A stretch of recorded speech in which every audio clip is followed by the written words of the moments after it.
Let's get back at it. Hope you all had a good lunch. The after lunch crowd and the after lunch training is the most difficult to do, because if you had carbs for lunch in about an hour, you're going to carb crash. Not car crash, but carb crash, and that causes its own unique set of challenges. So we'll have to get you more involved in the second half. But let's finish up with the proposals. Before we do that, I always like to review. In our first break, we talked about what was the big takeaway from the earlier session. How about from the break to now? What was the biggest takeaway? And I want your the chat box folks, you're on a little bit of a delay, so you'll hear this shortly. I'll get the people in the room, so please start typing in biggest takeaways, any questions, comments, or snarky remarks as we begin the afternoon together. Caitlin? Starting with the end in mind. Okay. Good takeaway for me. Because that has so many ramifications, right? It's not only about advertising, it's not only about calling on prospects, it's everything. Ginger? You know, for me, it was that title page. Title page? Yes. Okay. I'm going to follow your design. I Okay. love that. Yeah, it really, what for me, it focuses the attention of the proposal on the client, and it tells them that you were listening and paying attention. Exactly. Because when you come back with a marketing proposal, I mean, that's cliche. Everybody does that. Again, we're trying to be in that top 2%, and the top 2% is the one that, you know, really gets the bigger deals done. For me, it was just the resources on RAB that I knew were there, but needed a refresher to remember to go and constantly look at them and use them in my pitches, my proposals. Without the Nielsen right now, it's been tough for qualitative, but to know that you guys have so many different things I can use on an everyday basis was the best takeaway for me. Good, and I hope you spent some time digging into that, because there is a lot there. We call it the largest media website on the planet, and it really has a lot of hidden gems in there. But again, for managers listening and for managers participating, get those member benefit webinars on your schedule, because not only can they give you good sales meeting time, they can give you good information. Andrew says, I will not ask for your business unless I have a plan for improving it. Nothing matters till I learn about them and help them grow. That's perfect. Nikki says, I love the pre-call checklist, such an easy, tangible way to improve appointments immediately. Excellent. Like the concept of not making sales, but witnessing purchases. Alex, thank you. And Bergman, the one who asks the questions controls the conversation. So good. Again, multiple takeaways. I encourage you, and I mentioned before about doing an all-day seminar or an all-day empowerment session. I'll do my branding there. The all-day empowerment session, and at the end of it, kind of like at church at the end, when you're walking out, the pastor or the priest stands at the doorway and shakes everybody's hand and says, thanks for coming.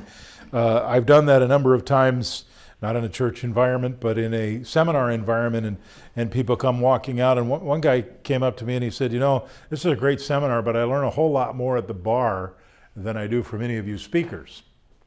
And initially that kind of took me back, but he was absolutely right. When we do the radio show or we do the NAB show and there's multiple speakers and all that stuff going on, the content really comes to life when you discuss it, not when you ingest it. I mean, you're getting it now, and again, I apologize, but it's a fire hose drinking mentality. But I really would encourage the sales managers and even salespeople to have a meeting after the meeting and discuss what you learned, because what you took away, Caitlin, will be different than Ginger, will be different than Megan, will be different than Alex. And if you can collaborate with somebody, it'll bring that all together. Kelly liked knowledge tells, passion sells. But if you each talk about your takeaways, because you're all coming at it from a different perspective and a different position in life, Caitlin brand new, Ginger brand new to the business but not new to sales, you all have a different perspective, so you're hearing different things. And when you talk about it with each other, you can collaborate on those things that you heard. And Caitlin might say, oh, you're right, I forgot about that. The people that are crazy enough to think they can change the world are the ones that actually do. That was from Amber. And that means something to me because, so for the sales managers and for Paul and the market managers, having this content repurposed into your future sales meetings, they should be simply a discussion forum. We do management training, and many of you great Saga managers have been with me at our certified radio sales management, and we talk about how to really bring your sales meetings to life. And it really is a lesson that I take from my daughter, who is in her doctoral program at University of Arizona at Tucson. They don't do lectures in a doctorate degree program. They have assignments before the meeting, and then they get together and they just discuss it.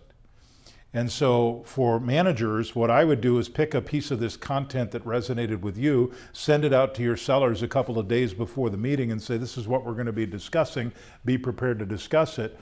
And then the other thing, managers, is it takes a monkey off your back of having to create PowerPoints and training content. You're just leading the discussion. The manager is the facilitator of the discussion to make sure that everything stays on track. But you don't have to have all this new content. I don't know that there's real new knowledge in the world. It's just new ways of looking at things. And discussions is how that brings it out.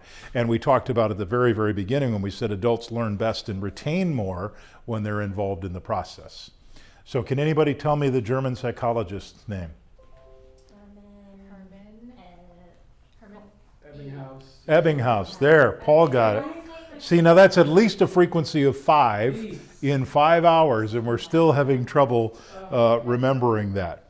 Oh, Kelly wants the grumpy guy off the screen. Okay, let's continue with our proposals.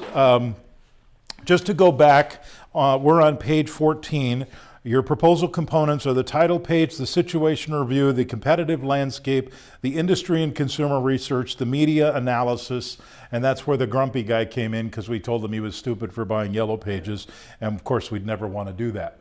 This is where you become no longer program agnostic and you start talking, or platform agnostic, and you talk about the features and benefits that you represent, whether they are the digital platforms that you have, the over-the-air terrestrial platforms that you have, or the streaming platforms, the unique formats. But this is the research that we have cultivated, and I know that this gets updated, this Why Radio slide deck gets updated probably about once every 2 months on RAB.com. So if you've downloaded it and it's been more than 3 months, you probably need to download it again, because we have access to Nielsen national data that even if you're not a subscriber, you can use that. We have Edison's share of the ear. We have all of these different unique studies that go in and tell a compelling story about radio. And one caution about data. Data is great. And if you're a scientist, you could live all day in data. Most clients don't live all day in data and aren't scientists. So the data is there to help you tell a story. You know, we buy on emotion, right? And emotion is stories. Siri just said something to me. No, Siri, I'm not talking to you. Working on that. No, go away. How did that happen? They're listening to you. Yeah, she's listening. Hello, Tim Cook. I am buying the new one when it comes out, don't worry. Anyway, data is used to tell a story. Don't lead with data, lead with the story of how it's impacted somebody or how your community has been impacted, and then support it with the data. So the Why Radio slide deck on our site has a Why Radio fact sheet, qualitative listener insights, quantitative listener insights, format profiles, listening location, ad spending for top advertisers. We use Nielsen, ISPOS, Jacobs Media, BIA Kelsey, Burrell, Ad Age, Radio Ad Lab. We are content partners with the Association of National Advertisers, so we have access to their material, they have access to our material, and there's all of these things that happen on RAB.com that really can help you. So when you talk about why radio, and I'm directing this to the 30 and under crowd, what is the first thing that comes to your mind when I say radio? Music, okay? But what do you call a radio? See, when I grew up, we had the average household in America owned 6.5 radios. Do you own a radio, Caitlin? Not in your car? Do you have a radio in your house? Yeah, but do you have a radio in your house? Not even a clock radio. No? Yeah, see, this is, if you could see me, those of you that can't see me right now, I'm holding up my iPhone. This is your radio. This is the new definition of what radio is, or the laptop, or the Surface that you're sitting in front of. That's your new radio. When I grew up, radio had either a digital dial or analog dial, and you turned the dial to get to the station, and you went through That's what radio was when I was growing up. Today, radio is really audio, and the story is audio that we should be talking about. And audio consumption is on fire right now. People are consuming more audio than ever before. But even, do you know Paul McCartney?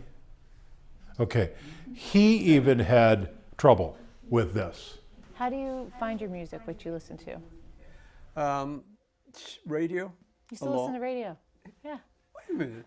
You still listen to radio? Well, a lot of people. Don't you? A lot of people don't listen. In the car. Well, is Don't it like listen to anything is in it the like car. a satellite radio station, or are you listening It's to just old kind just of? a little thing with a knob. All right. Ding. Radio. FM. Yeah. Well, I noticed you drive yourself around. You drove up here today. What are you listening to in the car? Radio? Radio.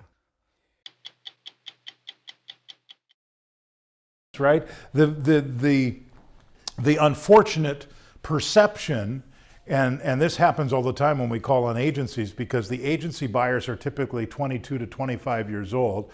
They're in large cities like New York, Los Angeles, Atlanta, and an agency buyer gets to work how? By car. No, the agency buyers get to work by taking the train or the subway or some form of public transportation. Those of us that still have cars actually have radios in our cars, and that's where we spend a lot of time listening. And then COVID happened, and nobody was driving anymore, and nobody was in cars anymore, and everybody was saying, well, that'll certainly be the death of radio. And it's not the death of radio, because people have found different ways to engage with the content. And they engage with your stream on the web. They engage with your apps on the phone. And radio is still the top in-car device, even though we're not using cars as much, even compared to others. Satellite radio is only 19%. 19% of the listening is done on satellite radio. 84% is in the car. Radio Matters is a must for millennials. It's their #1 used in-car device. I guess, Caitlin, we'll call you a millennial, right? Or are you Gen X? I never want to ask your age, but okay. So, yeah, you're millennial. You're just on the verge. But they use that more than they listen to their owned music. Now, I know my kids who are Gen Xers, as they were growing up, it was not about, when I was growing up, when you got in the car with your parents or your grandparents, you called shotgun, right? Because you wanted to be the first person in the front of the seat, and you called shotgun. Well, my kids, and we had 6, they all called aux. I call aux. Auxiliary port. They wanted to plug their device in and control the music. So they controlled aux. But millennials are still listening to the radio. And then you've got cell phones. You've got all of these different platforms that are available to experience radio in a different place. The greatest share of ear is radio, of all consumption of audio. Radio versus Pandora and Spotify. Pandora and Spotify together are only 20%, and we're at 74%. So we have multiple times more listenership and share of the ear, and these numbers are only getting better. They're only getting better, and I think we just released the newest share of ear a couple of weeks ago. So again, sales tools, prospecting, or research and analytics. What are you squinting at? What can I help you with? No, I was just seeing that 15% and 5% I got. Oh, okay, 50, yeah. So we've got 5 times the reach of Pandora and 15 times the reach of Spotify.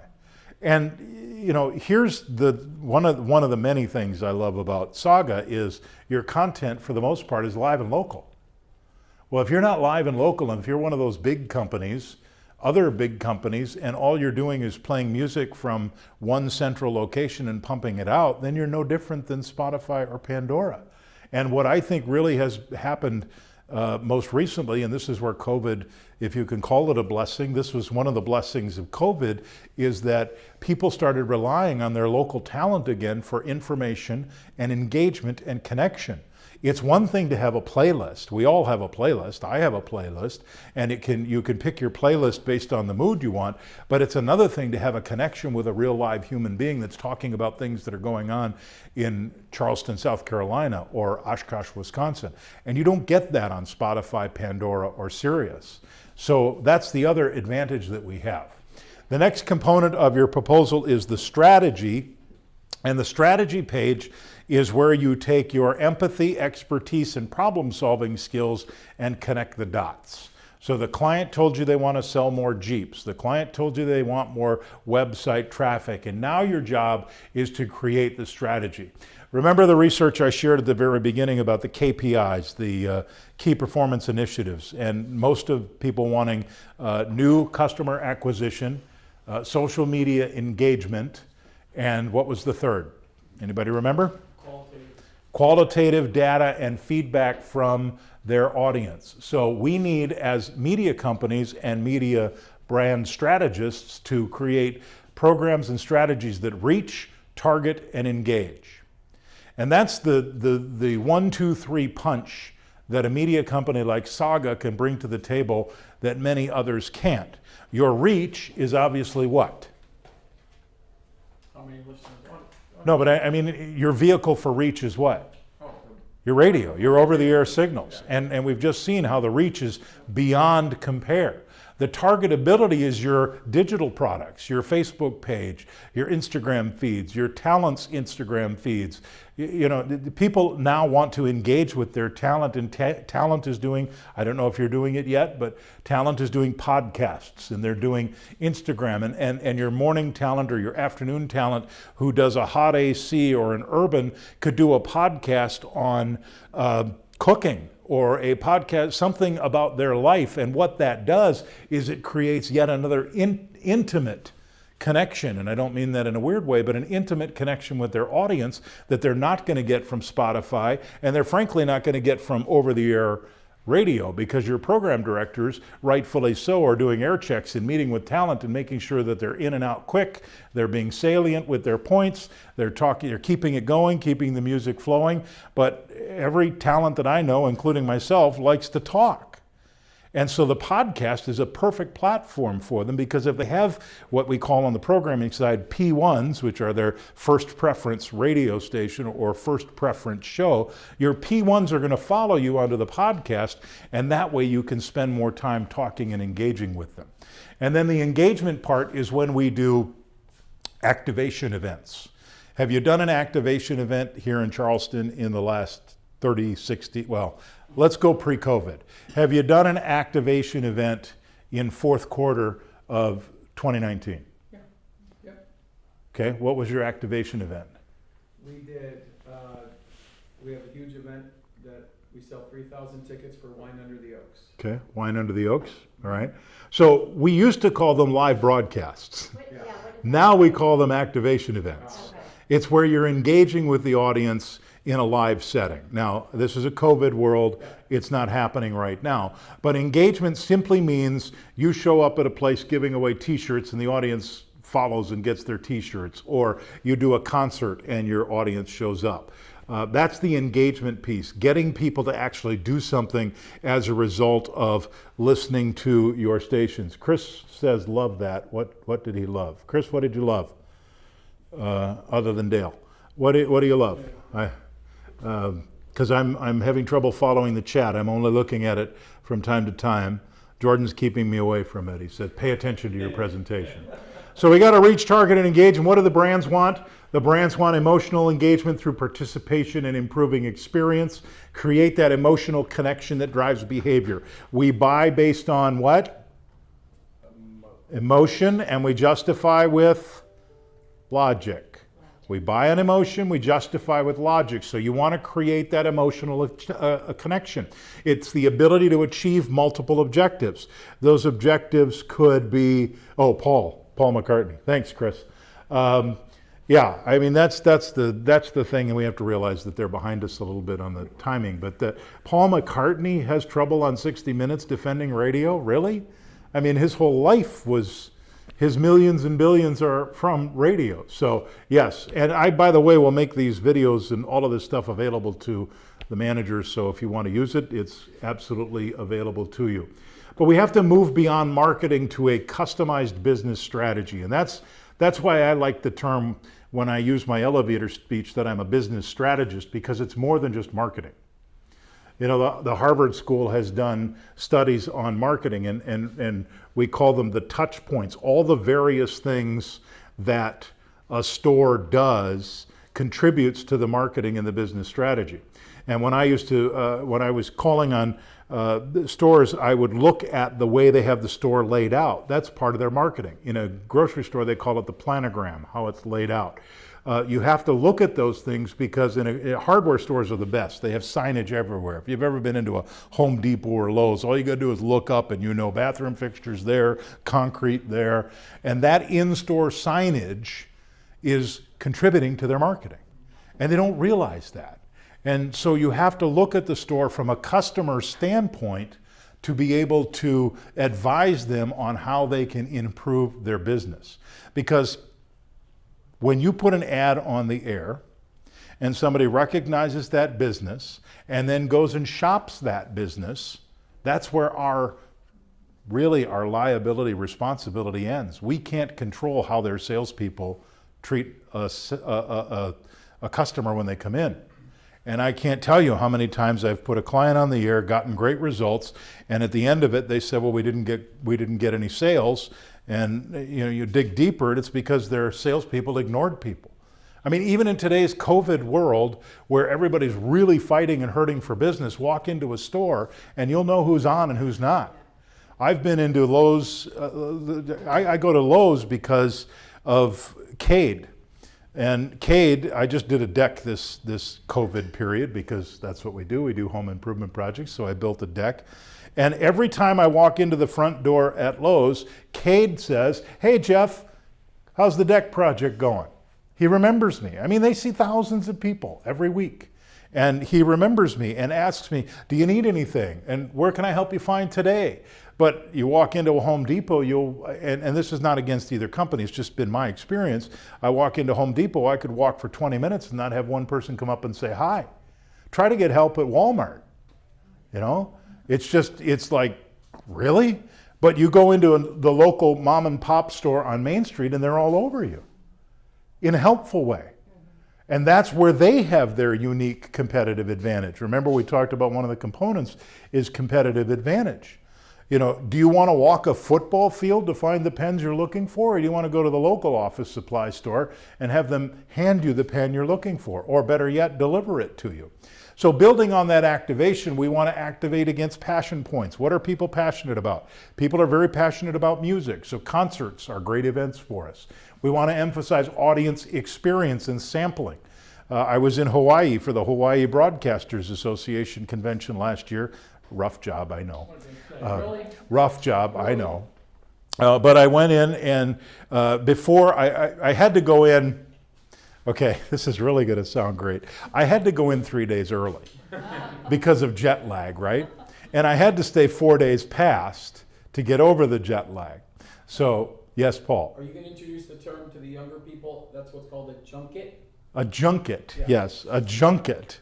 But I went in 3 days early, and what it did is it gave me an opportunity. I do like to go to markets early because it gives me an opportunity to get a lay of the land.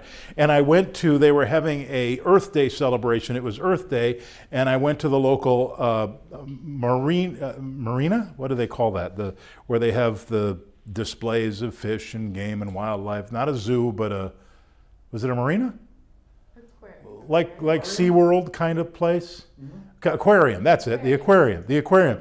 And I walked in, and there were these two young ladies there, standing there handing out Hawaiian cookies. And of course, my wife takes the cookies and wants to have the cookies, and I can't get past them. I stop and I say, "Okay, got to ask you, who hired you? What are you doing here?" "Well, we're doing product samples." "So is the local radio station, did they hire?" "Yeah." We're promotions people for the local radio station. And the client is paying you to be here, right? Right. So they took this Aquarium Earth Day event. They went to Hawaiian Cookies and said, give us samples, because what does Hawaiian Cookies want to do? Have people sample their product, because once you sample it, you're going to buy it. So they hired the radio station, or paid the radio station to be part of this engagement event. The radio station had their interns out on the street handing out these cookies, and I connected the dots, and my wife's like, I would never have even thought of that. But yes, that's what happens. That's the unique opportunity. We have access to unique content, and we can do that product sampling and those product sampling opportunities. So if you're dealing with a retail store that sells food, their number one objective is to get you to try the food. So do sampling opportunities. We've done events with Frito-Lay. We have this big event in Oshkosh called the Experimental Aircraft Association and Convention and Fly-In. It's the world's largest event in sport aviation. Private pilots fly in from all over the world to this event. So when I was a young seller, and nobody else thought of this, I don't know why I did, but I drove down to Chicago to the Jay's potato chip corporate offices, and I said, hey, how about if I can get your product in front of 1 million people? Because Oshkosh population is 60,000, but during EAA, 1 million people, 600, 700,000 people come in. They said, well, tell me more. And I said, for $5,000, you can sponsor our broadcast for the week. You can have the studio sponsorship of the Jay's Potato Chip sponsorship of the studio, and we'll have bags of potato chips, so as these hungry convention goers are walking by, we'll hand them Jay's potato chip. And they said, oh my gosh, that's great, let's do it. And so I got $5,000 in Oshkosh, Wisconsin on an AM station that was 1,000 watts for 1 week, and no ads. All we did was talk about Jay's and hand out their products. So those are the types of things that we can do beyond thinking. So think of your events in a new way. This concert series that you do, who else would like to be at that audience? Who else would like to be in front of that audience? We have a concert in Oshkosh called Rock USA and Country USA, and we sell a sponsorship to the local Ford dealer who displays all the new Ford trucks in front of the entrance of Country USA, and all of the new Ford Focuses and all the other hot little Ford cars in front of the Rock USA audience. They pay good money to do that. So you have to think beyond, you have to bring partnerships together from clients. One other quick story, a grocery store was having trouble with differentiating themselves from the others, and they wanted to be the store that everybody went to on the weekend to get their camping and recreational supplies when people were going out boating and stuff. And then I met with a boat dealer, and the boat dealer was like, oh man, traffic is down. We're having trouble. This was several years ago. And I said, well, what if I could get your boat in front of 50,000 people a week for about 3 weeks? And he said, how would you do that? I said, would that be worth something to you? Yes, it would be worth something to me. So what I did is I took, you wouldn't even think of putting the two together. I said to the grocery store, you want to be the recreational camping outlet. How about if we put a boat inside your store and pack it with camping supplies and food supplies, and we sell that out, and oh, by the way, let's give away the boat at the end of a 1-month period. And the grocery store said, love it. How would you make that happen? Who's going to put a boat in here? I said, I'll handle that for you. So then I go back to the boat dealer and I said, okay, I'm going to get you into this Festival Foods. You're going to have an end aisle display, which most people pay $10,000 a week for an end aisle display. We're going to fill your boat with all sorts of food, and we're going to give away the boat, and we're going to do that. And they were both thrilled. So again, that's the end in mind. What's the grocery store wanting? More people on the traffic on the weekend to bring in, get the snacks and stuff. And what's the boat want? Traffic. Well, what does a grocery store have? Traffic. Grocery stores have huge traffic. So those are those strategic partnerships, creative signage. You can engage in the attendees with interactive experiences. There's all sorts of, there's Bonnaroo did a, what's the music festival? The one that nobody showers for 3 days and it's all sweaty. What? Yeah, something, and they set up a hair salon in the campground area so people could come by and get free hair washing, and that you would never think of that, right? I mean, it's a camping show, or it's a big, right? And so they brought this salon in, and the women loved it. I mean, they were getting their hair washed and styled and everything, and it didn't cost them anything. So those are the types of things that I really encourage you to think outside the box when you're putting these strategies together. And that's why, Caitlin, to your point, starting with the end in mind is really the key. What's the end, but then not only just that end for your client, but what else could the consumer benefit from by attending this event? How else can we engage them? And you look for those unique partnerships. So you have to think big and get uncomfortable and imagine the impossible. Brainstorming with your programming team. Nobody knows your audience better than your programming team. So brainstorm with them constantly. How would our audience have value in this? And I'm not talking about getting a couple of extra mentions for the car dealership. It has to be something that's of real honest to goodness value for your audience, and your programming team will get on board. The next phase of your proposal, or the component of the proposal, is the creative and tactical execution page, or otherwise known as the schedule page. And I don't get very detailed in the proposal with a client, because Don Beveridge taught me back in 1989 that it's easy to compare price on products. It's not easy to compare price on systems. So if I put a 60-second ad in front of a client, they can compare that 60-second ad to another radio station and determine you're more expensive, less expensive, or appropriate.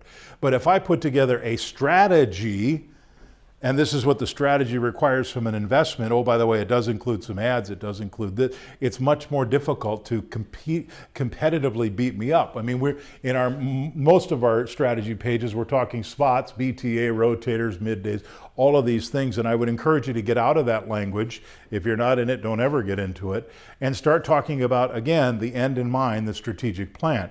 So making the magic happen, I would have in a proposal, we're going to do 672 commercials, 5 rotating banners, 12 Facebook page mentions, 4 sampling events.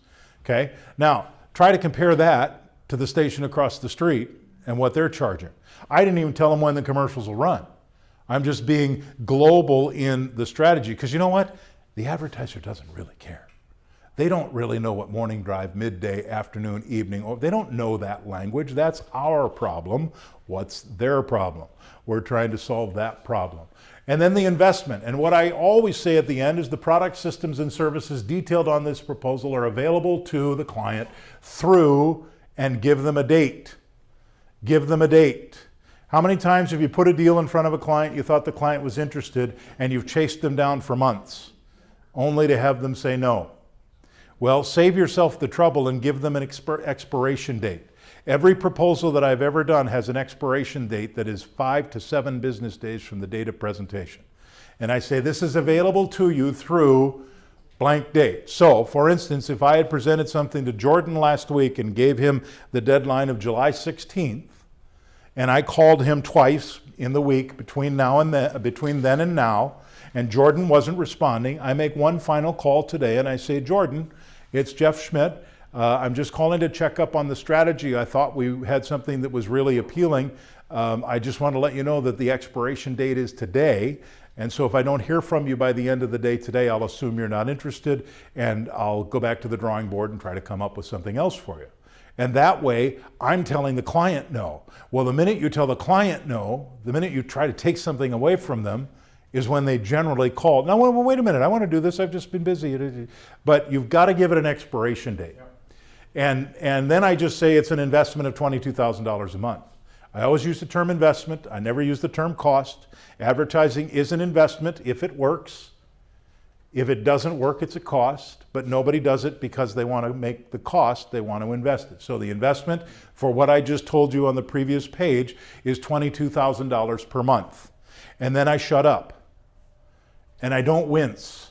And I don't give them that look like, oh my God, is she going to say yes? Is she going to say no? One of the reasons that I skyrocketed in my first year is because I didn't know the rules. I didn't know how much money was too much money. And so I called on car dealers, and my average proposal was asking them to spend $25,000 a month. And most of the people in my building were asking them to spend $500 to $750. The average car dealer order was like $1,200. And I would put it in front of a car dealer and ask for $25,000 a month. And I had one car dealer, Seeley of South Haven in South Haven, Michigan. The guy would literally not touch the proposal. I went through it page by page, handed him the last page, put it in front of him, and I said, and we can do this for $25,000 a month. And he took his pen and he went like this. He said, 25,000 a month? And I said, yeah. And I, of course, confident, cocky, whatever you want to call it. He said, you've got the biggest set of that I've ever met, or you're an idiot to think that I'm going to spend that kind of money. And I said, well, I'd like to think that I might know something that you haven't considered. I never told him he was wrong, something you haven't considered. I said, how many cars would you need to sell to get $25,000 a month? And at that time, the average gross profit on a car was $1,800. So he needed to sell, 13, 14 cars to make this work. And then I gave him the ego close, and I said, with this schedule, you're going to be on the air twice an hour, every hour. The programmers hated me. Twice an hour, every hour, 24 hours a day, 7 days a week. That's what this schedule is buying you on my radio. You will own the hearts and minds of this audience. Don't you think if you had that kind of exposure, you could get 13 additional sales a week, a month? And he said, well, yeah. I said, are your salespeople good enough to handle the increased traffic? Well, yeah. And he said, but I got to tell you, my owner would kill me if I spent $25,000 with one radio station. I said, well, I don't think your owner would kill you if you doubled your business in the next 6 months. And he said, the most I could do is 10. Now again, remember, 1,200. The most he could do was 10. So I scaled back the proposal, signed the deal, and started him at 10,000. That's $120,000 in a market of 25,000 people, unrated, on an AM/FM combo. Well, guess what happened after 3 months? He wanted more. Guess what else happened in 3 months? His competitor, Bridgman Ford, called and said, what's Sealy doing? We need some of that. Come talk to us. So now we get 3 car dealers doing $10,000 a month or whatever, and it perpetuates itself. So you have to have that confidence, and that's why I say managers all the time, your number one goal with your sellers is to build belief in themselves and belief in the product. Because once they believe in themselves and believe in the product, nothing can stop them. Nothing can stop them. Look at all the political movements, look at all of the religious movements, look at anything that has been accomplished in our country and ask yourself what started it. It was people with a belief and a passion. And that's what made the difference. And your belief and passion in your products and the ability to influence business buying behavior and for the betterment of your clients is what will drive those deals forward. So any questions about proposals, presentations? I've just kind of hit the highlights. We have some sample proposals on rab.com if you want to take a look at them. Let's talk a little bit about how to present that proposal now. Presentation skills that lead to a yes. There's 2 key ingredients, and you've seen these words before: engagement and agreement. You have to, the last thing you want to do is go page by page by page and you do all the talking, the client does all the listening, and then you get to the title page, you get to the investment page, and the client says what? Great information, let me think about it. Well, they're going to think about it because you haven't gotten their thoughts throughout the entire presentation. So you need engagement. Every single page, get it, the yes syndrome, Don Beveridge. Every single page, get affirmation before moving forward. So now if you were calling on me from the RAB, and our number one goal is to get more of you to use the website and to get more of you to use the resources of RAB, because that's our number one challenge. You have such busy lives and you have so much things grabbing your attention. If we can capture you for a minute to come to our website, you'll realize that by spending that time, you're saving yourself hours of time. So would I present a marketing partnership to the RAB, or would I start how to drive more traffic to the RAB website? You're trying to sell me, you're going to start with those lines because that's exactly what I want to do. Again, it's taken from the number one advertising objective in the CNA. All right, let's deal with objections. Caitlin, you asked about this before. Objections and closing. And you'll notice I use the word welcoming objections. Kind of odd, isn't it? I love objections. I absolutely love objections. You know why? Because what is an objection? Still interest. Keep going. They're not saying no, Right. interested in. If somebody's going to take the time to object, that means they're interested, but. I'm interested, but. And that's what an objection is. So an objection is a buying sign. Oh, do I need to tell them what page we're on? We're on page 15. So welcoming and objections and closing. Objections are buying signs. Objections are how clients indicate that they're interested and give you insights as to their concerns and thoughts. The last thing you want to hear at the end of a presentation is, let me think about it. Let me talk it over with my partner, my wife, my whatever. You want to get that on the table during the presentation. Clients will handle most of their own objections if you guide them properly. You don't have to be a champion objection handler. You just have to know the recipe. Remember, sales is a repeatable process. So is handling objections. The key to handling objections is to take your time and listen carefully. What happens most of the time is we get defensive and we almost borderline get hostile, and we don't take the time to step back. So throw an objection at me. I don't have the money right now. What do you mean by that? I don't have extra money for advertising. So how do you intend to grow your business? That's a good, yeah, Now, did I sound defensive with that question? no. I sounded compassionate. I understand we're all in a world of hurt with COVID. Nobody has money, but you indicated when we met, based on what you told me, you wanted to grow your business, right? So what I'm hearing you say is you're worried about the budget, but you still want to grow your business. So I'm curious how I can help you grow your budget, how I can help you grow your business without budget. Do you have any ideas? Tell me your ideas. And well, see, and that's what's happening, and it's engaging. Yes. So, you know what, I've been in Charleston for years. Everybody knows our business. Really? Yeah. That's interesting. Do you know the average turnover rate and the new people coming into Charleston is about 25%? Were you aware of that? In most communities? Yes. Okay, so when you say everybody knows you, what does that mean? We have about 50 people a day that move here. Okay. And how many people do you have capacity for to serve as a whatever store you're at? Right, whatever it is.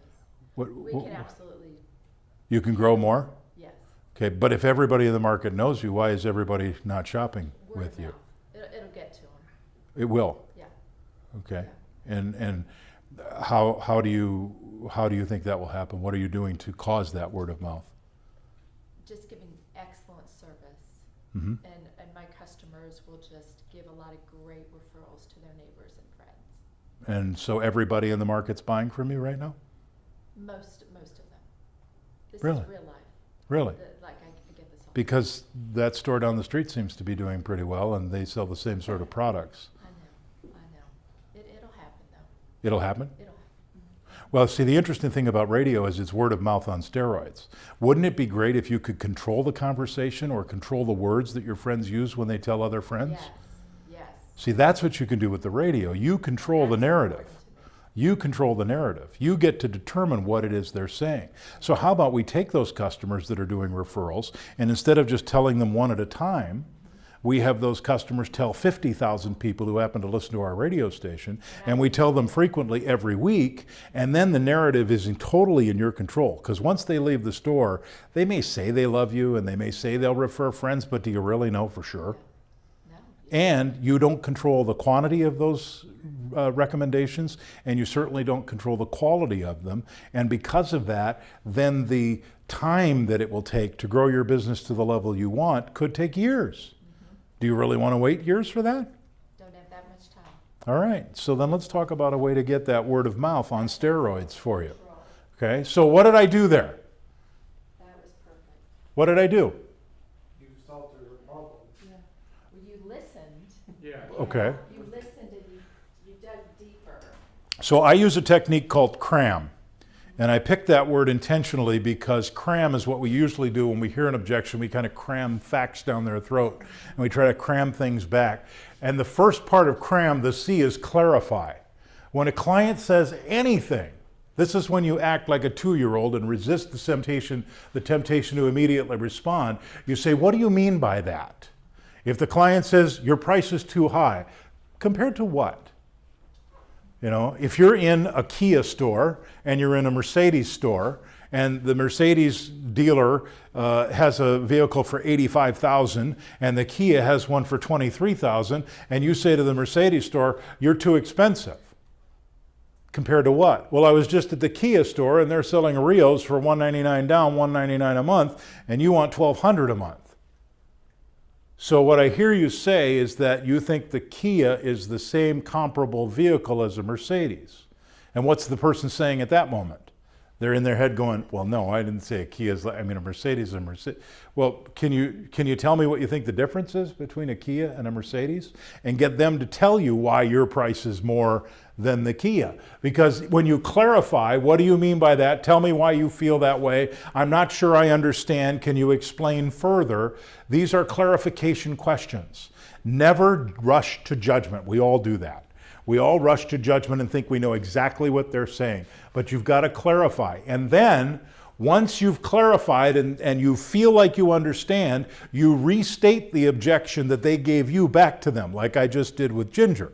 So what you're telling me is that your customers are saying good things about you, and because of that, you don't think you need to advertise. Well, you know, and then it will, well, are you in control of the messaging? No. Are you in control of the frequency? No. So when you restate it as closely as possible using the client's own words, go back to the Kia analogy. So what you're telling me is that a Mercedes is more expensive than a Kia, and because of that, you're not going to buy my Mercedes. Well, that probably makes them feel really stupid, right? Because who compares a Mercedes to a Kia, right? So when you restate the objection as close to the client words as possible, subliminally, and you're not being disrespectful, subliminally they hear their own words coming back and they go, well, that doesn't make any sense. And they come to that own conclusion. They reach that path of self-discovery. Caitlin, you raised your hand. That's exactly What if someone comes to you and says, we have so much business right now, I can't even keep up. I couldn't imagine acquiring more customers right now. That's a great problem to have. Tell me how you're handling that right now. Well, No, you're being the client. You're not doing the objection. I'm trying to think what- Tell me how you're handling that right now. We are overworked. We're having to put our employees with more hours than they should. right How are now. your employees handling that? It's a tough time, but we're getting it done. So what would help? Obviously more business wouldn't help. What would help that situation? More employees. So more employees. So maybe what we should be talking about is a recruitment campaign. Boom, flip. Okay? So there again, clarify, restate. If you've got more business than you can handle, what you're really saying is, I'm a bad manager, I don't have the right inventory or staff, so let me help you with that. So I'll put away the advertising schedule and forget driving traffic to your store. Let's get employees. Where would you find those employees? Where do you think the best candidates would come from? And we're just role playing here, but make it up. Where do you think the best candidates would come from? Well, the problem is I hire people that are already employed at other places. Well, how about if we go into those places and talk to them and try to get them to come to work for you instead of there? Well, they wouldn't let me do that. Of course they wouldn't. But every morning when they're driving there, they're listening to our radio station. And we can get into that. They're actually listening to our radio station in the office. So we can be in your competitor, soliciting their employees and bring them over to work for you. So all of these things, if you clarify and restate, then you answer the objection, that's the A in CRAM, and then you move on. But you don't move on unless you've answered the objection and follow the answer with, does that make sense? Can you see how this, whatever qualifying question you want, but instead of, your rates are too high, oh my gosh, well, we have the #1 talent. Well, what do you mean by that? Compared to what? And then once they tell you what they're comparing it to, then you say, well, what can you tell me about that company that you're comparing us to as it comes to, does that station offer digital services as well? Are they doing targeted display for you? Are they doing geofencing? Is their talent doing podcasts that they engage with the audience on a different level? And are they willing to take you along for that ride? Oh, no. Well, see, there's a reason that the value of our products is greater than others, and that's because of what we do. And it seems to me I've made a mistake here. I haven't built enough value in this price. So let me go back and tell you all you're getting for this, because it's an unfair comparison to say you're going to compare me to that station and this station. Can I share with you some of the value that makes us different? Okay, so if I'm that Mercedes store and you're coming in from a Kia store, which is probably a ridiculous comparison anyway, but I say, let me put you back in this car and show you why the Mercedes is this value. It's not this expensive, it's this value. Did you know, and you walk through it all. If you're ever in an accident, the SOS button goes off, and within 30 seconds, the Mercedes operators are on the phone with you, and if you don't respond, they dispatch emergency medical services immediately to your location. I mean, that's a real thing. I had an accident once with my daughter in the car, and it was the winter time, and it spun around and the airbags deployed, and my daughter was like 5, 6 years old at the time. She's in the back seat, and none of us got hurt. Neither of us got hurt, but we got spun around on the road, and just as the car's coming to a stop, this voice from heaven comes on and says, "Mr. Schmidt, this is Mercedes-Benz service. We have an airbag deployment. Are you okay?" And I said, "Yes, I'm fine. Thank you. Do you need attention? Is there blockage in the road? Do you need us to send emergency medical?" And within literally 45 seconds, the police were on their way and the ambulance was on their way and everybody was there because of this warning system that Mercedes has. Now, put a price on my daughter's life, right? I'll buy that car anytime. I mean, I'll justify it, but I mean, that's worth gold to me. Kia doesn't do that. So, you know, we used to have this thing called OnStar. I don't even think they're in business anymore, but are they? Are they? Okay.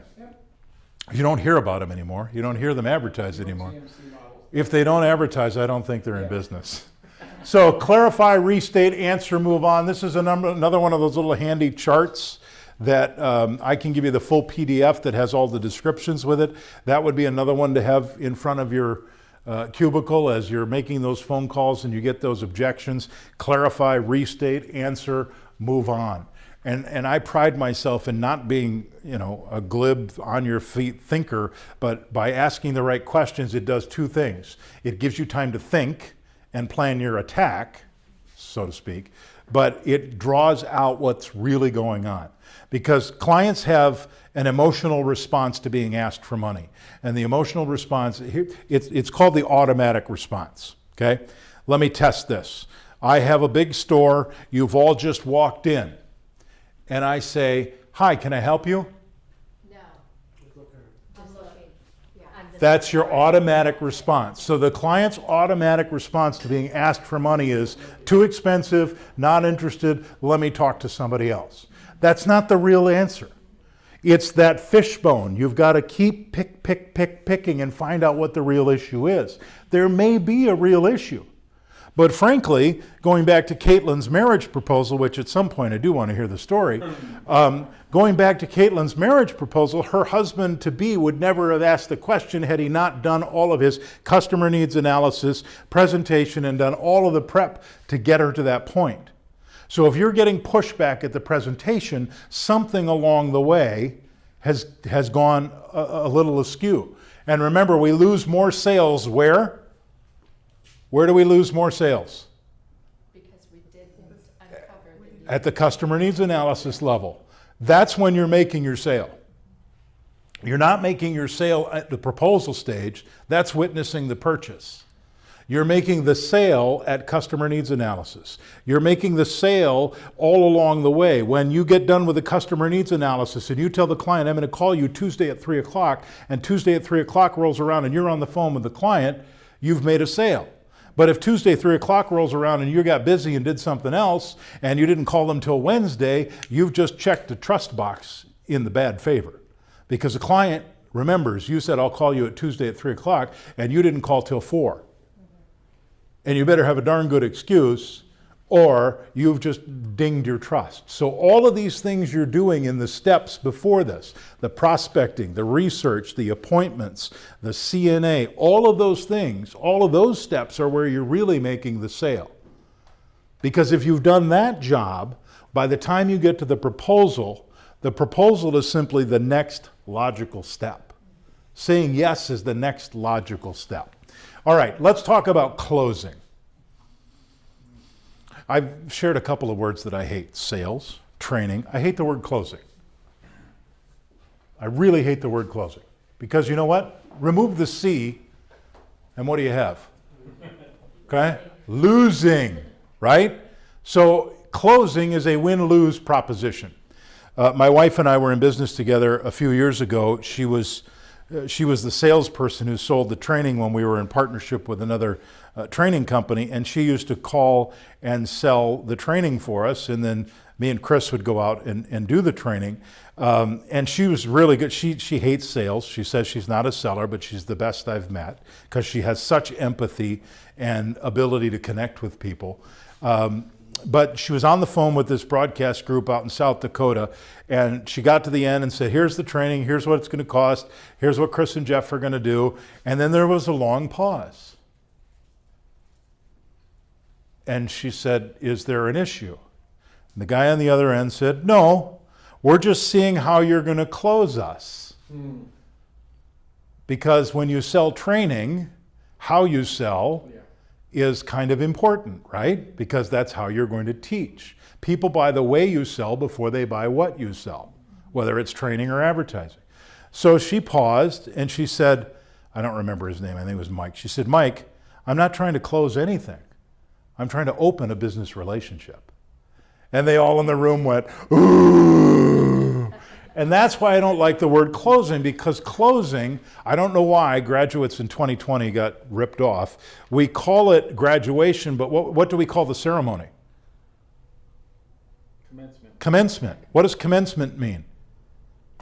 Not the ending. Commence is to begin, to go on to the next phase.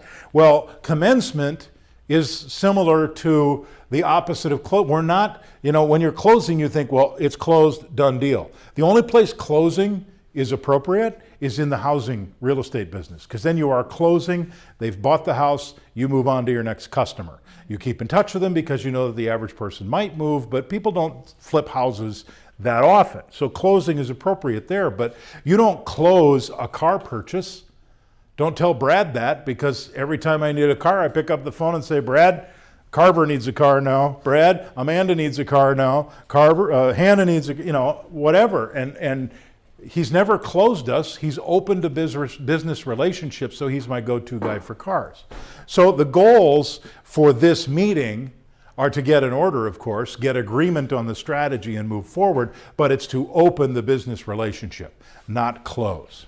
Okay? Does that make sense? Yeah. See, again, it's different words for the things we're doing right now, and to me, they feel a lot more comfortable. All right, now let's look at effective schedules, effective advertising schedules. We're going to talk a little bit about radio when we go over effective scheduling, but I'm going to talk more globally, because what's my rule on effective scheduling? I used the term earlier, it starts with a D. When I talked about with frequency, domination, right? You've got to dominate.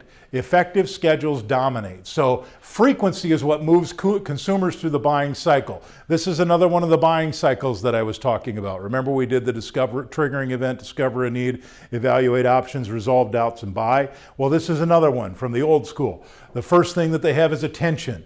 They don't even know you exist, then they hear your advertising and they know you exist and they start paying attention. And then once you hit them enough times, their attention turns into interest. And then when you're interested, then the interest turns into desire. And then desire turns into action. In the Jason Jennings world, we called this the ADA form of buying cycle. So my Mercedes dealer is phenomenal at this. You buy a car and you take it in for service. And what do they give you when your car is in for service? A loaner. But what kind of a loaner? A nicer one. The brand new version of what you're driving now. And it's amazing, you get behind the wheel of that and say, oh, this is a different screen, this is a different, and you have interest now. And then you go through 2 or 3 service cycles and your interest becomes desire. Oh, I got to have that. I can't, and I tell my wife, I sell advertising. I got to know what's happening in these dashboards. I got to have the latest tech so that I can teach that. And so then the desire becomes action. And frequency and consistency is what gets people moving through the target. And the visual is a target, and that's intentional. See, this center part of the target is the people who are what we call in the market right now. How many of you need to buy a car in the next 10 days? Okay, none of you are in the market right now, right? But you might be outside the market and can be drawn in through attention, interest, and desire. We can't predict who's in the market. We can't predict that triggering event. I certainly don't hope this on anybody, but somebody could be going home today and get into an accident, and it could, quote, total their car. We don't wish ill on anybody, but if you get into an accident and total your car, guess what? Now you're in the market for a car tomorrow, which is why being on the air constantly and frequently so that you remember those names in that mental Rolodex. Share of media equals share of mind. Share of media equals share of mind. A phone call for 15 minutes could save you 15%. Who does that? You can do it. We can help. Let's build something together. That's home improvement. Not home improvement. Home Depot. Depot. Okay? These are names that are spending, how about this? I'm loving it. Okay, these are companies that are well established. Everybody knows who they are. Do you know what McDonald's spends every week on advertising? About $2 million. But everybody knows who McDonald's is. But why do they continue to do it? That's another part of your objection to the person who says everybody knows them. So I'm loving it is who? Okay. Who's the king of beers? Oh, that would be Budweiser. And things go better with, I'm using an old slogan here, so that's not fair. Things go better with, things go better with Coke. Remember that now? Now it's triggering. You haven't heard it in a while, but when I say it, boom. See, what advertising does is trigger memories. It triggers things, and that's where you need to make that brand connection. And whenever you see a Coke commercial, sorry, Jordan, whenever you see a Coke commercial, what you're really buying is sugar-filled water. Okay? 65 grams of sugar in this bottle of Coke, 65 carbs, 0 grams of protein, and 75 milligrams of salt. So Jordan, this afternoon when you want your next Coke, let me just give you a bag full of sugar and a bag full of pasta, and I'll inject it right in, and we'll just go. But they're selling sugar water, right? But how do they sell it? Family picnics, family fun. This last year they did that Your Name on a Coke thing, and they did that whole radio campaign, and we loved them for that. But at the end of the day, they're selling sugar water, right? And so the things go better with Coke. So the scheduling suggestions that I will make is ask for enough to accomplish the advertising objectives. And there's an underlying tone there that I didn't mention. One of the things that you have to ask when you do a proposal and when you do a presentation is you have to ask the client, how will we know when this is successful? What does success look like? How will we know if this is working? And you need to know how they feel that it's working. I have met with clients who believe that they can run 4 ads, not 4 frequency, 4 ads a week and double their business. That's an unreasonable expectation. And they think they can double their business in 30 days by running 4 ads. That's an unreasonable expectation, and it's never going to happen. And so I will walk from that business, or I will have a conversation about their expectations. So you always have to know what winning looks like in order to win. How many times would we go to a football game if they didn't have a scoreboard? How many times would we go to any sporting event if there wasn't a scoreboard? How many games do you play with your family if there isn't a winner and the rest of you losers on family game night, right? You play video games online, there's a winner and there's a dead person online. So everything has a win and a loss. Everything has a win and a loss. So we need to know what winning looks like for the client. And I think one of the greatest mistakes we make when selling advertising is we don't ask, what does success look like? Because we need to know what we're up against and know whether it's reasonable. Now, if the client says, all I need is 2 or 3 people to say every week that they're hearing me on the radio, I can deal with that. That's a reasonable expectation. Now, you and I both know at the end of the day, if it's going to be an investment, advertising has to produce a return on investment, and that means more money in the cash register. Ultimately, it means growing sales. When that occurs is up for discussion. And when I was working with Chuck Mefford, and I don't know if you know Chuck or Brandsformation, we used to have this page called the chickening out clause that we made clients sign when we signed them to an annual contract. We sold nothing but annual contracts. But we knew that within 60 days, the client was going to be writing checks and not seeing any results. And we told them this up front. This is branding. This is not direct response advertising. This is branding. It takes time. It takes time to change human behavior. Are you married? You know how difficult it is to change human behavior. So what we had them sign was, and we created this real creative, flowery, this is the chickening out clause. I, Paul O'Malley, owner of O'Malley's Bar, agree that within the next 30 days, I'm going to get to a point where I've been writing checks and I'm not seeing results and I'm going to want to cancel the advertising. I recognize right now on this day that that would be the dumbest mistake I'd ever make because the advertising is just about to start working when I cancel it. So I will accept this piece of paper when thrown back at me called the chickening out clause, and I will not cancel. And we would have them sign that up front. Because we know that advertising works over the long haul, consistency, particularly brand advertising. There's only 2 types of advertising, direct response and brand. And if you're doing branding, it's lower frequency but longer consistency.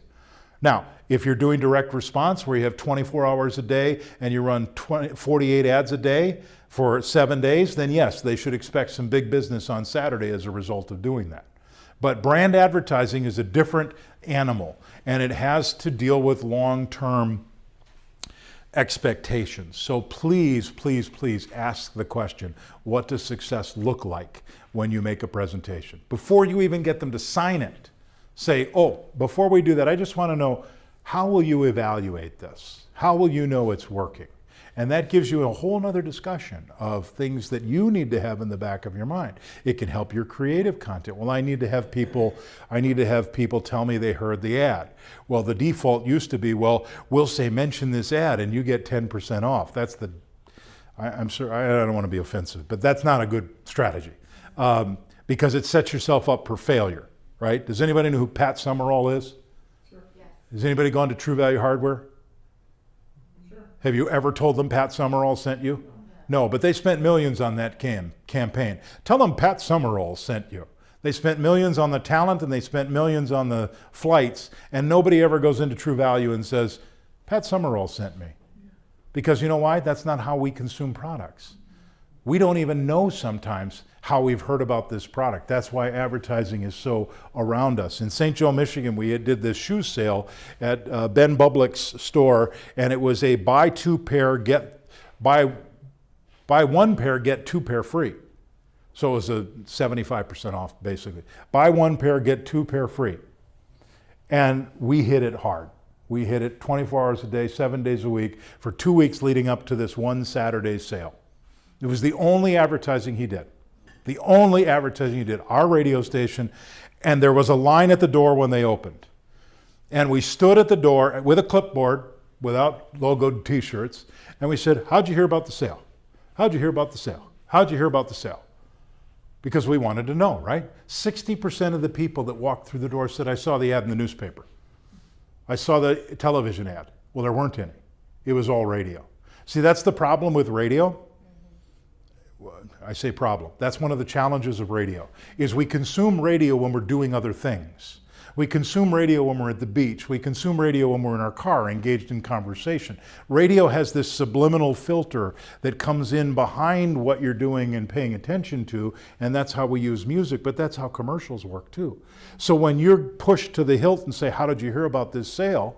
You're not going to say radio because you don't recognize that you even heard it on the radio. You're just there. And because you're there, and that story we used over and over because it was such a reminder that people don't know how they heard about the business. They just don't know. So you have to ask about those expectations. And selling long-term schedules.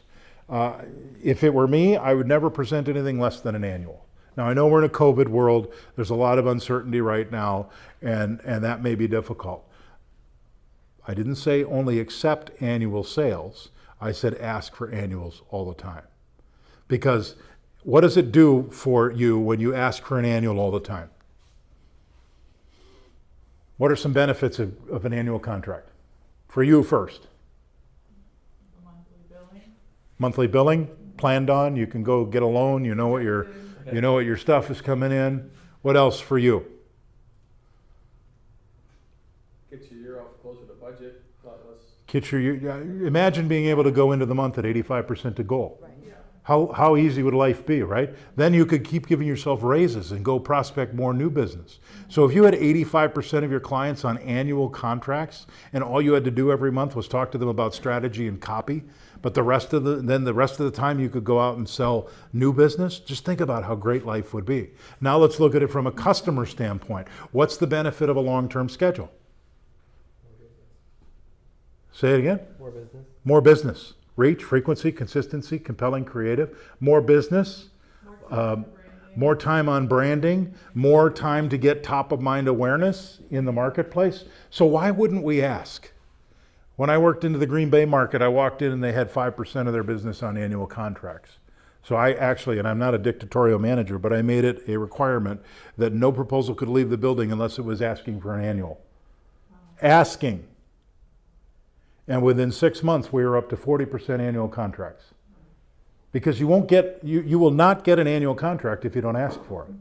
You won't get it if you do ask for it, but you'll for sure not get it if you don't ask for it. The other thing that annual contracts do for you, and I have 9 reasons, but I'm giving you the highlights. They show your belief in the product. I was meeting with a retailer in Barrie, Ontario. And I said, what's your frustration? He came to one of our advertisers. What's your frustration about sellers? I wish they'd think I was going to be in business for more than the next 13 weeks. What do you mean? Well, all they do is they give me these plans for the next month. I want to know what, I got to plan out longer than that. So it shows your belief in your product, and it shows your belief in their product. And whenever I pitch an annual and somebody says, oh, I can't commit to an annual, why? You don't plan on being in business then? And the one time, I only did it once, but the one time I got this guy was just a real kind of a jerk client. We've all had them, right? And I said, well, okay, call me when you're going out of business. I'll be happy to help you do the out of business sale. And that was not a really nice thing to say, but a year later he was going out of business and I got the call. So, all right, let's talk about money. Can we talk about money? How many of you like to talk about money? Seriously, do you like talking about money? Do you like talking about your own personal finances? No. Do you like talking about your debt to income? Do you like talking about your credit card bills? Do you like talking about your income? Do you meet strangers in the bar and say, oh, I made $70,000 last year. How about you? We don't have those kinds of conversations. Why? Because we're grown up to believe that money is a private issue. Remember the Office video that I shared? I'm sorry, that was a family emergency. Oh no, what's wrong? I'm sorry, that's private. That's what we're afraid of. Clients saying, I'm sorry, that's private. So let me give you 3 things to think about money. But before we do that, I'm going to try this, and I need the chatters to be on the chat board with this as well. Yeah, Nikki, you're right. The more you ask for, the more you get. That's exactly right. This weekend, and it's not real, this is for argument's sake, this weekend I'm going to go out and buy an expensive car. What I want you to do is write down the number on your piece of paper. How much is an expensive car going to cost me? And those of you on the chat box, type it in the window. How much is an expensive car? I'm going to buy an expensive car this weekend. What's it going to cost me? In fact, I think as part of this engagement, Chris Forgy agreed to buy me that expensive car, didn't he? So I'm going to buy an expensive car this weekend. How much is it going to cost me? Megan? I would say like 6 figures is expensive. Give me a number. 100K? 100,000? How much is the car going to cost me? 100? 100. I said 80. 80? Paul? I said 80.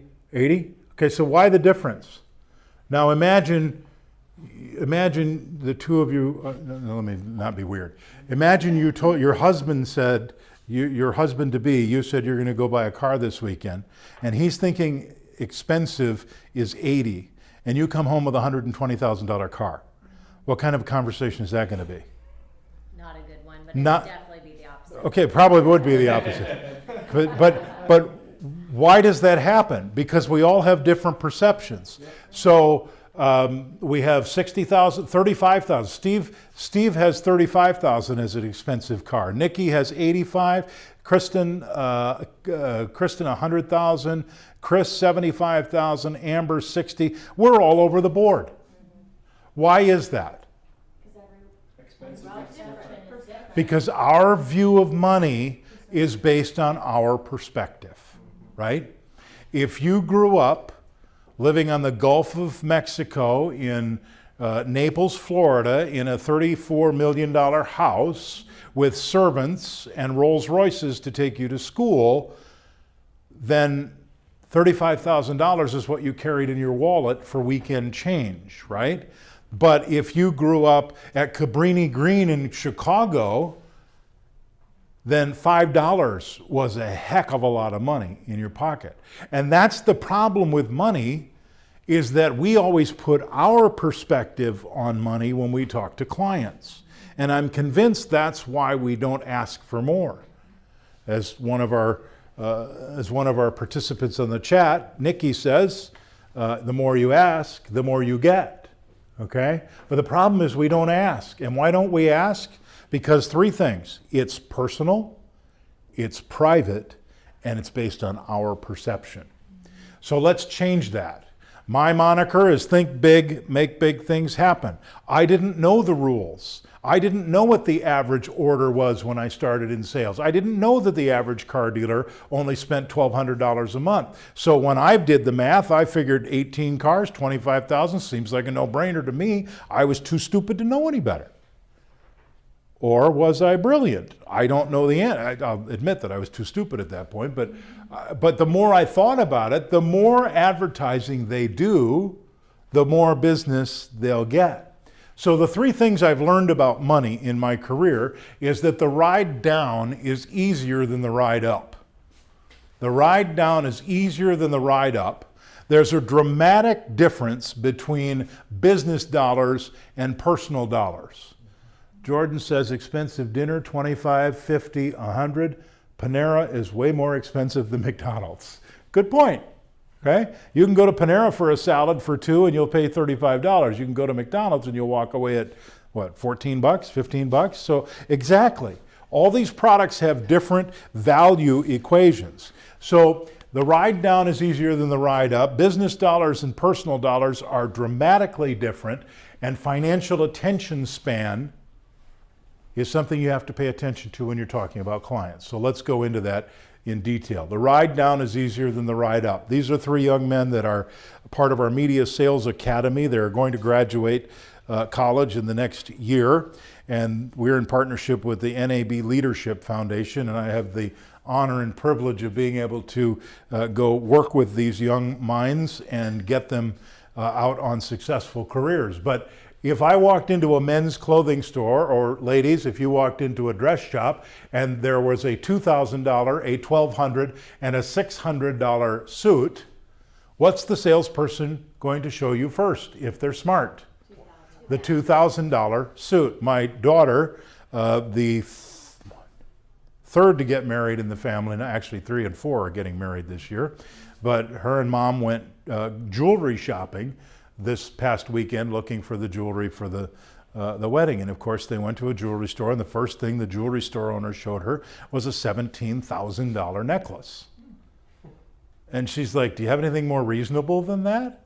And she walked out with a $175 necklace. She's not in any way flashy, doesn't, you know, she that's just not her.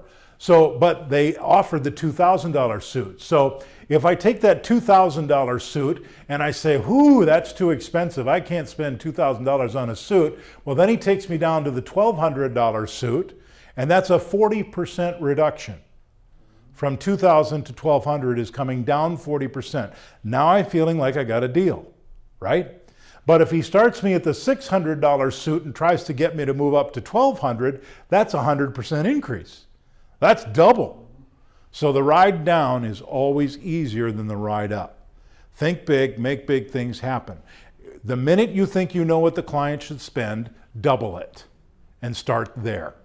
Because you're not just inflating it. This isn't Wall Street where you're trying to do a pump and dump. You're actually giving them actual value for that investment. So when you think you know what the client should spend, double it. And remember, we have some tools at the RAB to help. Add to sales ratio, all of those things that are available to you to assist in this process. Now, the second concept that I want to share with you is business dollars versus personal dollars. I've talked a lot about my friend Brad, who's the car dealership owner in Appleton, Wisconsin. This is his compound. He has the used car supercenter over here. He has Audi, Volkswagen, Hyundai, Nissan, Mazda, Mitsubishi, and Nissan's over here. So he's got 1, 2, 3 buildings, and he's got several acres of vehicles. Nice looking lot, right? So wealthy, successful. This is his guest lounge. He has a guest lounge in each of the 3 buildings. In his guest lounge, he puts coffee, water, fresh homemade cookie. Well, homemade, that's another term I hate. It's not homemade if it's in a restaurant. It's made in the restaurant. Don't tell me it's homemade. If it's homemade, you brought it from home, right? Anyway, he has fresh, you can see the cookies over here. He has cookies, he has tea, he has water and soda and sugar water for Jordan. And then he has coffee, and the most expensive you can buy it per pound in a Keurig. But he has all of those things in each of the buildings. What do you think Brad spends a month on coffee and refreshments for his guests? You saw the size of the building. He's got 3 buildings. He sells about 300 to 400 cars a month. And each of those cars needs service. So tell me what you think Brad spends a month on coffee. $1,200. Ginger? 1,000. Caitlin? 800. Megan? A month. Jordan, what do you, I'm going to give the chat people a chance here to throw in their number as well. You got to be quicker on the chat because you're in a delay. So by the time I'm ready to move on, I want to get your input, so I'll hold off for you. Megan, what do you think? 1,000. Jordan, what do you think? About 12,000 a month. Alexandra says 8,000. No, that should be 200. You, really? I said, why should it be that low? Because 1,500, Christine. Okay. Well, here's what Brad spends a month in 10 to 15,000, Nikki said. What do you, Paul really winced his eyes. You know what Brad spends a month on coffee? $30,000. Oh my God. $30,000 a month on coffee. In coffee. it's 8 cents a Keurig. So $30,000 a month. Now imagine if you're the radio rep and you walk in asking for $1,200 a month. You're not even as important as his coffee budget. let's talk about the coffee rep. Well, okay, but remember I said 3 buildings, sugar, water, coffee, tea, and cookies. Do you know what he spends on paper and pencils for his salespeople to fill the sales pit? $16,000 a month. Wow. This is business dollars versus personal dollars, okay? He thinks nothing of spending $30,000. I can tell you that Brad won't go to Starbucks though, because it's $4.25 a cup. Yeah. He goes to Citgo or to the Quick Trip because he can buy it for 99 cents out of his personal funds. He'll do it for 99 cents. But at the store, he's paying $30,000 a month in coffee. And Steve wants to know if he owns a coffee plantation. No, that's why he pays $30,000 a month, because he doesn't own a coffee plantation. So the question is, are you in your client's financial attention span? Think about this for a minute. Brad spends $30,000 a month on coffee, but every single deal that crosses his desk is what right now? The average price of a new car right now is $37,500.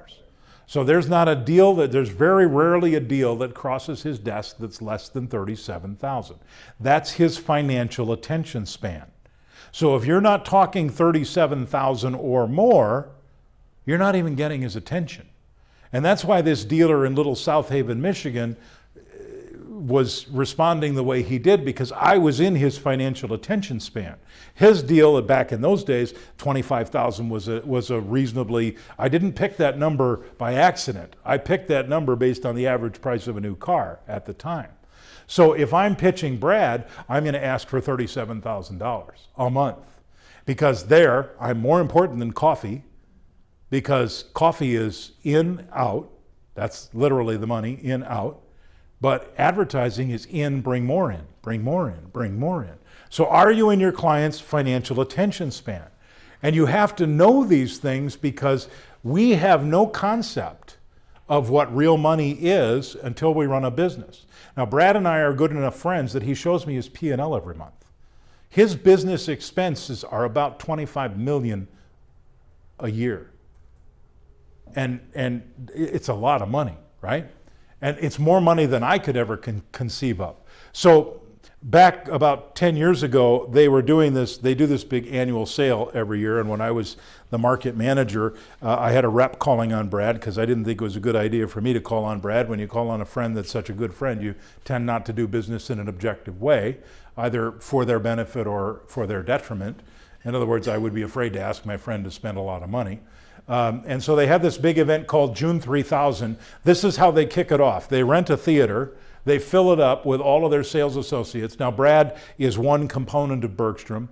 Bergstrom has 27 other dealerships in the state of Wisconsin. So this is John Bergstrom, the owner, and he brings them all in, and they have this big party to kick off June 3000, and the goal is to sell 3,000 cars in the month of June. Now, they've since converted to one price selling, so it's not a better time. Now this year they did the June 300,000, and brilliant on their part. They pivoted from 3,000 vehicles to, we're going to donate 300,000 to the food shelters in Northeast Wisconsin based on the sales this month. So help us raise $300,000. Every car bought gets a $100 donation, blah, blah. So they've pivoted to a COVID world and really don't look like greedy money mongers, but now they're the June 300,000. But when it was the June 3000, they kicked it off this way. And this is Brad with Aaron Rodgers and a couple of other team members as they do their billboards and other things. And this is his team getting ready to kick off. You guys know what this game is, right? Do you do that here too? See, I thought that was a Wisconsin thing. Weirdest game. But so this is the kickoff, and there's Brad with the little selfie. He's not very good at it yet because you only get half of his face. But my rep came back and said, oh my God, we were getting about $7,000 a month from Bergstrom for their annual contract. And he came back and he said, I got him to spend $17,000 for June 3000 this year.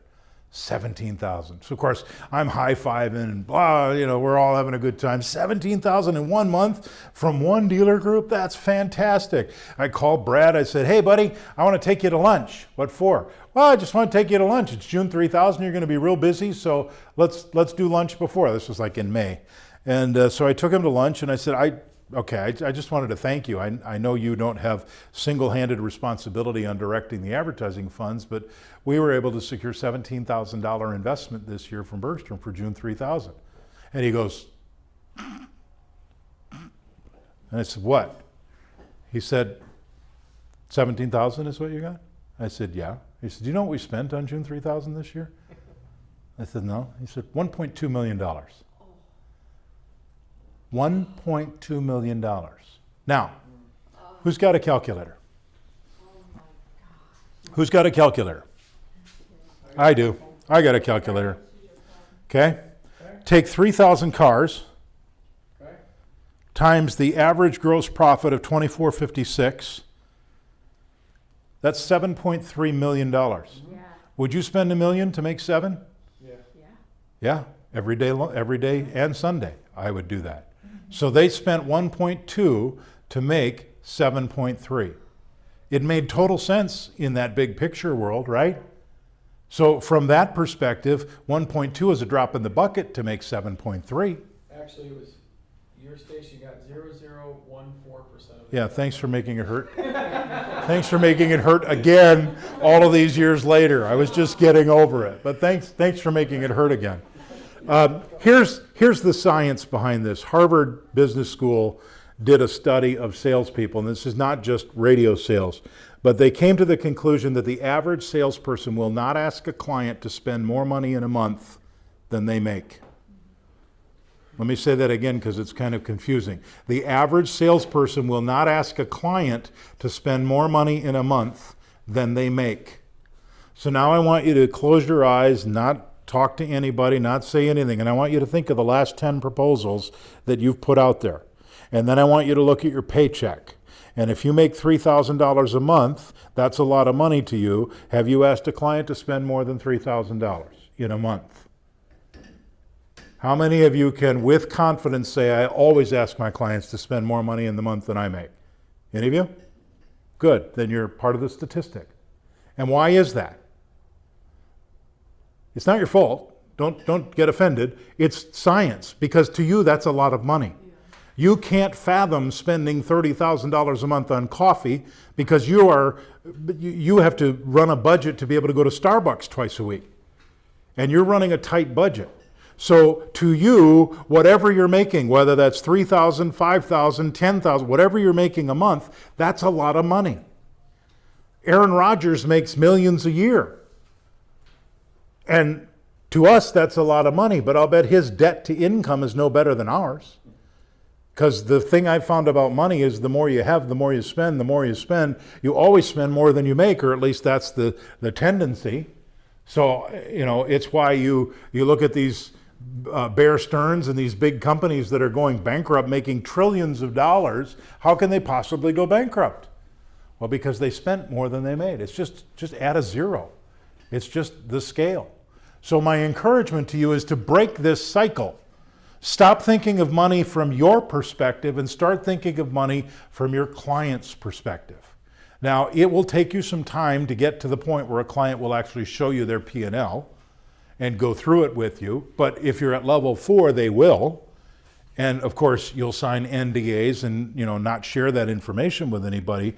But it's really eye-opening to know how much money is being spent at stores on products and services and how much money is coming in. The average car, I think Brad's store does, if I'm not mistaken, it's like $400 million a year in gross sales. So when you're dealing with those kinds of funds, you have to change your mind. So what I hope these last few minutes have done is really kind of blown your mind on money. I want you to completely rethink what you think about money. Money isn't from our perspective, it's from their perspective. And then the ticket price also has to do with that. And the best way that I found to ask a client how much they're making in sales without asking the offensive, what's your budget for advertising, what's your annual sales, is I came up with 3 questions that always got me close. In an average week, how many people come to your store? That's question number 1. In an average week, how many people come to your store? Of the people that come to your store, what percentage of them buy from you? And when they buy from you, what's the average sale made? So with those 3 questions, I can figure out generally their annual sales. So if you've got 100 people coming into your store every week, you close 50 of them, and the average person spends $1, then you got $50 a week in sales, times 4, $200 a month, times 12, $2,400 for the year. I'm just using really easy numbers because I didn't want to get the calculator out. But those 3 questions, how many people come to your store on a weekly basis? What percentage of them buy from you? And what's the average sale? And sometimes the number shocks you on the low end. I was reading the grocery store trade a couple of weeks ago, and pre-COVID, of course, before everybody did a run on toilet paper. What was that all about? I mean, did people just start using toilet paper with COVID? I don't get it. Do you know what the average sale at a grocery store is? The moms in the room are going to go, no way. What do you think the average sale at a grocery store? No, average sale, the customer walks in, walks out, how much did they spend?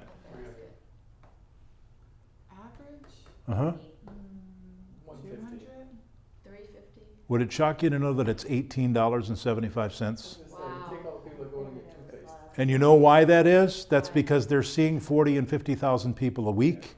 And there are people that go in and buy $1 worth of gum. There are some people that shop for the week and spend their 300. And then there are people that shop on a daily basis and go in and get the deli items for $4 and get, so if you take all of the aggregate, because of their volume, their average sale is only $18.75. But now multiply that by 50,000 and you have a huge number. So it's important to know those numbers, and if you read the trade publications, you can see those numbers and you can see what the average store is doing. And the one thing I know about car dealers in general, any type of business, is they have an ego drive that is beyond compare. And if you tell them the average car dealer right now is getting a gross profit of $2,400, he'll say, I'm getting 32. We're better than that. So they always inflate the numbers, and that works in your favor. So my end of the line story for money is think big and make big things happen. Because the world according to you does not apply when you're talking business dollars versus personal dollars. It is 7 minutes to 3. I'd like to give you how about if we reconvene at 3:10? Does that work, or is that too long? A good break? That's like 15 minutes, almost 15 minutes. Yeah, 17 minutes. Take 17 minutes. Everybody in the chat box, if you have any questions, if you have any things that you want clarification on, I'll sit by the chat. Feel free to jump in. I'll go mute on the microphone, but I'll get in on the chat box and start typing back and forth to you. I'm also going to be here tomorrow if we want to do a follow-up phone conversation, conference call with anybody. I have an 8:30 with Ginger. She already booked that, so I'm sorry. You're the Is that boss. extra, or is that included in the full price of She the booked it. trip? She booked it. So I have an 8:30 with Ginger, but I'm here until about. How long does it take to get to the airport from here? 10 minutes. 10 minutes. So I'm here until 1 o'clock. I got a 3:50 flight based on hours, so I'm here till 1 o'clock tomorrow. So if you need me to do a morning show, fill in, read the news, I'm happy to do any of that. All right, 15-minute break.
Notice though that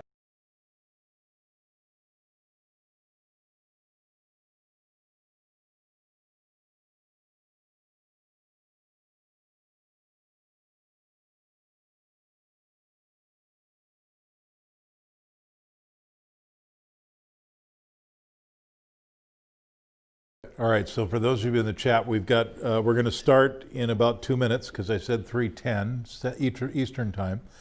But of course, you know by now, because this is the third time that we've taken a break, what my first routine is coming out of the break. So to give the folks on the chat, since you're on a delay, what's your key takeaway from lunch to now session?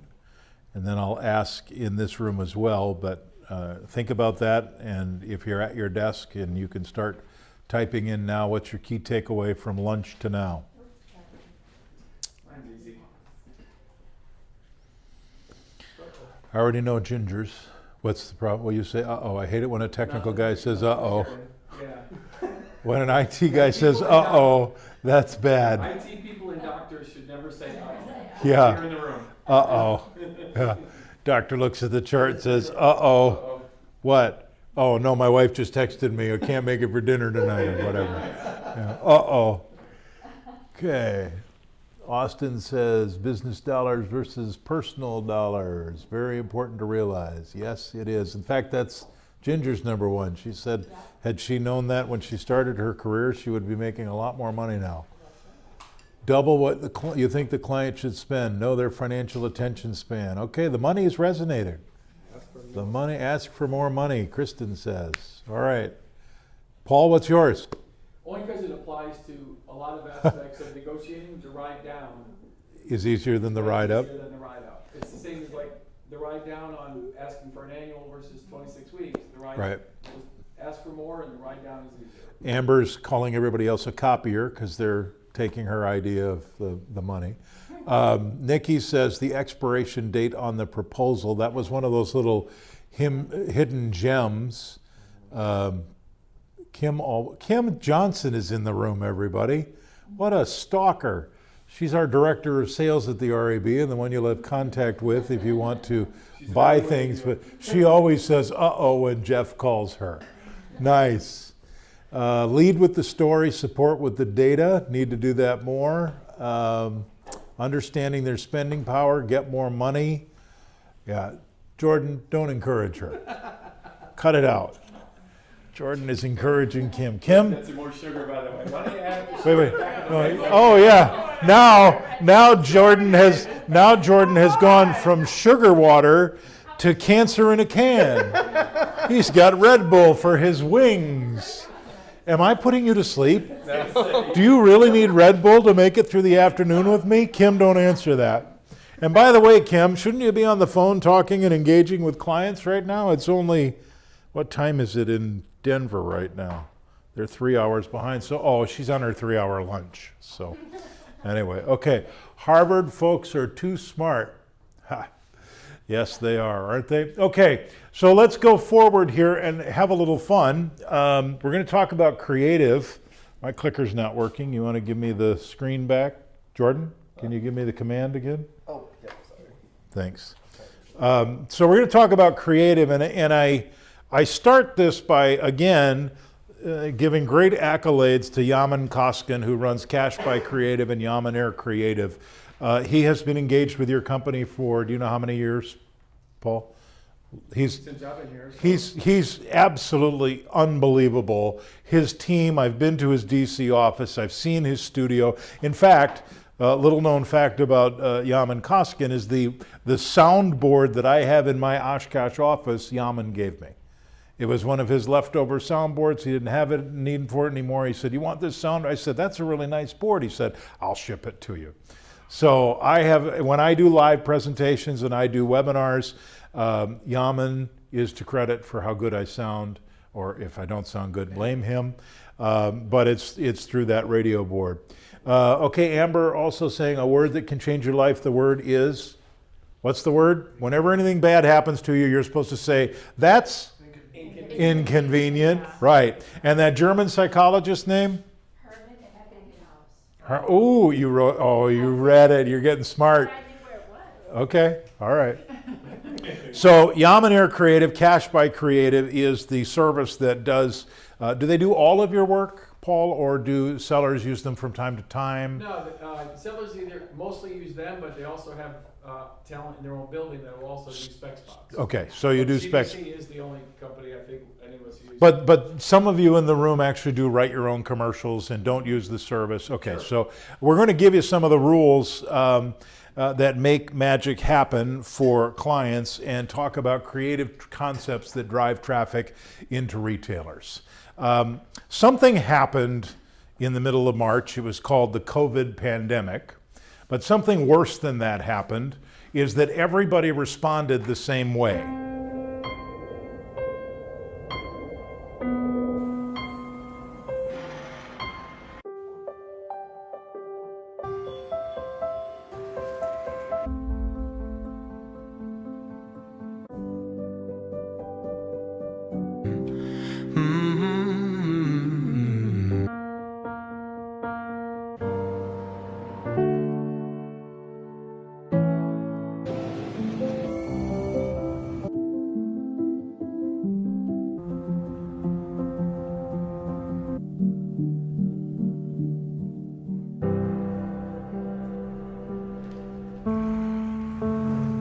When we first opened our doors, Since 1926. Since 1978. For 60 years. For 75 years. For over 80 years. In 90 years. Over 100 years. Nationwide has been on your side. Restaurants have always been there for you.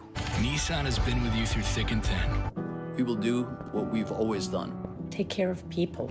We're people. People. People. People. People. People and family. Family. Family. Family. Family. Family. Family. Family. Families are families. Families. Even now. Especially now. Especially now. Right now. Now more than ever. More than ever. Today, more than ever. Today, more than ever. In times like this. At times like these. During these difficult times. In these troubled times. Challenging times. Trying times. In these times of uncertainty. During this time of great uncertainty. During these uncertain times. During these uncertain times. In uncertain times. In uncertain times. Uncertain times. Unprecedented times. Unprecedented times. Unprecedented times. This unprecedented moment in our history. It's time of social distancing. While things have slowed down. As we turn more inside. While the doors may be closed. While the distance between us has gotten bigger. The more we stay apart, we still find ways to stay close, even when we're apart. Even if we can't stand closer than 6 feet. We can all stay connected to work, school, and most importantly, to each other. There's still ways to touch each other. All without leaving the comfort and safety of your home. Without leaving the safety of your home. From home. Home. Your home. At home. Home. Home. Home. Home. Home. Home. Home. Home. That's the key. Buick and GMC are here to help. Con Edison is here to help. Here to help. Our teams are here. We are here. We're here. We're here. Here for you. Here for you. We're here for you. We're here for you. We are here for you. We're here for you. We are here for you. We'll be here for you. Runnings is here for you. we're still here for you. We're with you. We're part of your community. So you can trust us. You can count on us. And we'll get through this. Together. Together. Together. Together. Together. Together. Together. Together. Together. Together. Together. Together. Together. Together. We're together. Together. And together. Together. Together. Together. Together. Together. Together. Together. Together. Together.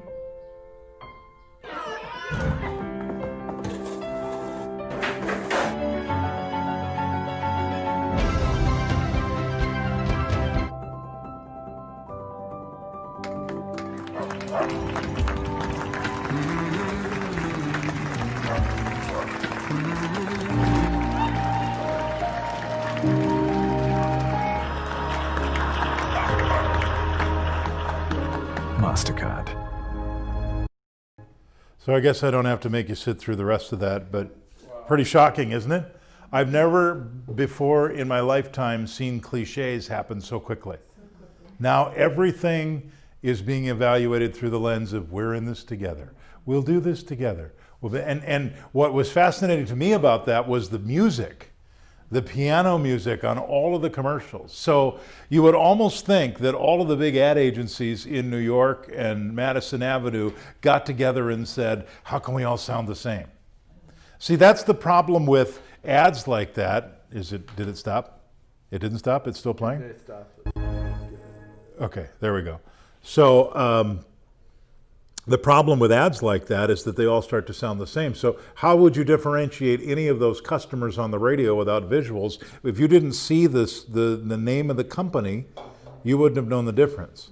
Now it would be really nice, and Yaman shared this with me, it would be really nice, and we back up on audio here too, it would be really nice if they were at least honest with us on their During ad. these difficult times, we all need to stick together. For years, we've been there, supporting you every step of the way. In tumultuous times like these, we want you to isolate, stay safe, and remind you that we're still open for business and that you should continue to purchase our products and feel good about doing so. You can now, in the year 2020, purchase from us online. And if you need to come into one of our locations, we've finally begun cleaning our disgusting stores. We've taught our staff how to properly wash their hands for the first time, and they now will no longer grab your face or try and touch your teeth. In addition, when you make a purchase, we want you to feel secure financially. So if you can't continue to make payments, we'll give collection agencies your social security number, one digit at a time, and read slowly to give you more time to make a run for it. Let's all come together to stay safe so you can buy our products and continue to buy our products. Never die and keep giving us money forever. Just remember, we're still here for you, for us. They were honest. That's what they, really. So thank you, Yaman, for that little creative infusion. There are 4 A's when it comes to advertising: attention, awareness, attitude, and action. So as you're writing your copy, you want attention. You want to grab their attention somehow. And my favorite way to grab attention is tell a story. Don't start talking about the client right away. Remember, what's rule number 1 in advertising? People do not buy products and services. They buy, what do they buy? They buy what the product or service does for them. Oh, the carbs are kicking in, I can tell. So they buy what the products or services are doing for them. So go right to the end result. Capture them with what it is you want them to accomplish. Now, if some advertiser actually did run that television commercial, the funny one at the end there, they'd probably get some good feedback for doing that. But attention, awareness, attitude, and action. And so I want you to listen to this ad and tell me if it has all of those elements. It'll sound familiar to you because of a couple of other elements that are Hi, important. Tom Bodette, somewhat in knots over this trendy new hairstyle called a man bun. I mean, what's next, the he hive? Well, Motel 6 recently got a new updo of sorts too, with renovations nationwide. And even with our fresh modern look, you'll still find rooms at the lowest price of any national chain. So you can save up enough money to get yourself a haircut, or maybe a hat. I'm Tom Bodette, and we'll leave the light on for you. Book direct at motel6.com. So it was 15 seconds into the commercial Hi, Tom before he Bodette. even said Now the that Motel client 6 name. is renovated. It was 15 seconds before the client name, but what was the message there? They renovated, they remodeled. Wouldn't most companies and lazy copywriters say Motel 6 is totally remodeled and renovated, but instead Tom Bodette takes something that's culturally relevant, the man bun, and ties it into a a connection. So that's what branding is. It's drawing those connections between something you already know and something new. Bring it back to your childhood. That's why when I was growing up, the Coke commercials used to feature that song, I'd like to build the world a song and teach it, but I'd like to buy the world a Coke, as they changed the words. So it was a very familiar song to me, but it became the sugar water in my head. And now Red Bull gives Jordan wings, so he's going to fly out of here today. What do wings have to do with sugar water that's infused with 25,000 milligrams of caffeine? It has nothing to do with that, but Red Bull gives you wings. So they're always drawing something to your attention. So when you're writing copy, this is where does the copywriting process start? Any thoughts on the 7 steps to selling success where the copywriting process starts? During the CNA. Megan gets the gold star. When you find out what their goals are, but you're also asking them in the CNA, remember one of the components of the CNA is your competitive analysis and what do you do better? Listen carefully to what they're very proud of. Those are your copy points. So you have to know the product. We also talked about in the prospecting phase, knowing the target, right? Because you're calling on them because they already are relevant to your radio station or your digital product. And then use the theater of the mind. And I know that Ginger came from television, and I'm sorry, Ginger, but I just think television is lazy because you got to show them what you're talking about instead of just getting them to hear it and picture it in their own mind. And I'm just kidding about that. But, it's unique that when you show the picture of a couch and you say this is the best couch ever, I can make a judgment. But if you tell me it's soft Corinthian leather, like you've never felt before, you can sit back and just feel yourself. I've developed my own mental picture of what that sofa looks like. Now, I may be disappointed when I get to the store, but I'm not going to be disappointed with the ad because it's kind of like money. It's my perception that I'm turning into reality. And that's the value and the benefit of the theater of the mind. Now, we have a whole new set of cliches to avoid, don't we? How many of your ads on the air right now say, we're in this together, we're here for you, we take care of you? How many of your station promos are saying that? I mean, let's face it, just based on what we've heard, everybody's doing it. So that's exactly the reason why we need to, another cliche, pivot and do something different. Use real life situations. Use emotion. You're familiar with this car company, right? When I say BMW, give me the attributes of the BMW product. On the chat box, start typing in what you know about BMW. Classy. Classy. Fast. Caitlin? Yeah, value. Value. Upper scale. Okay, would these apply? Luxurious, German engineering, instantly recognizable, high resale values, status symbol, car drivers 10 best, high performance, boasts a catchy slogan. Do you know what their slogan is?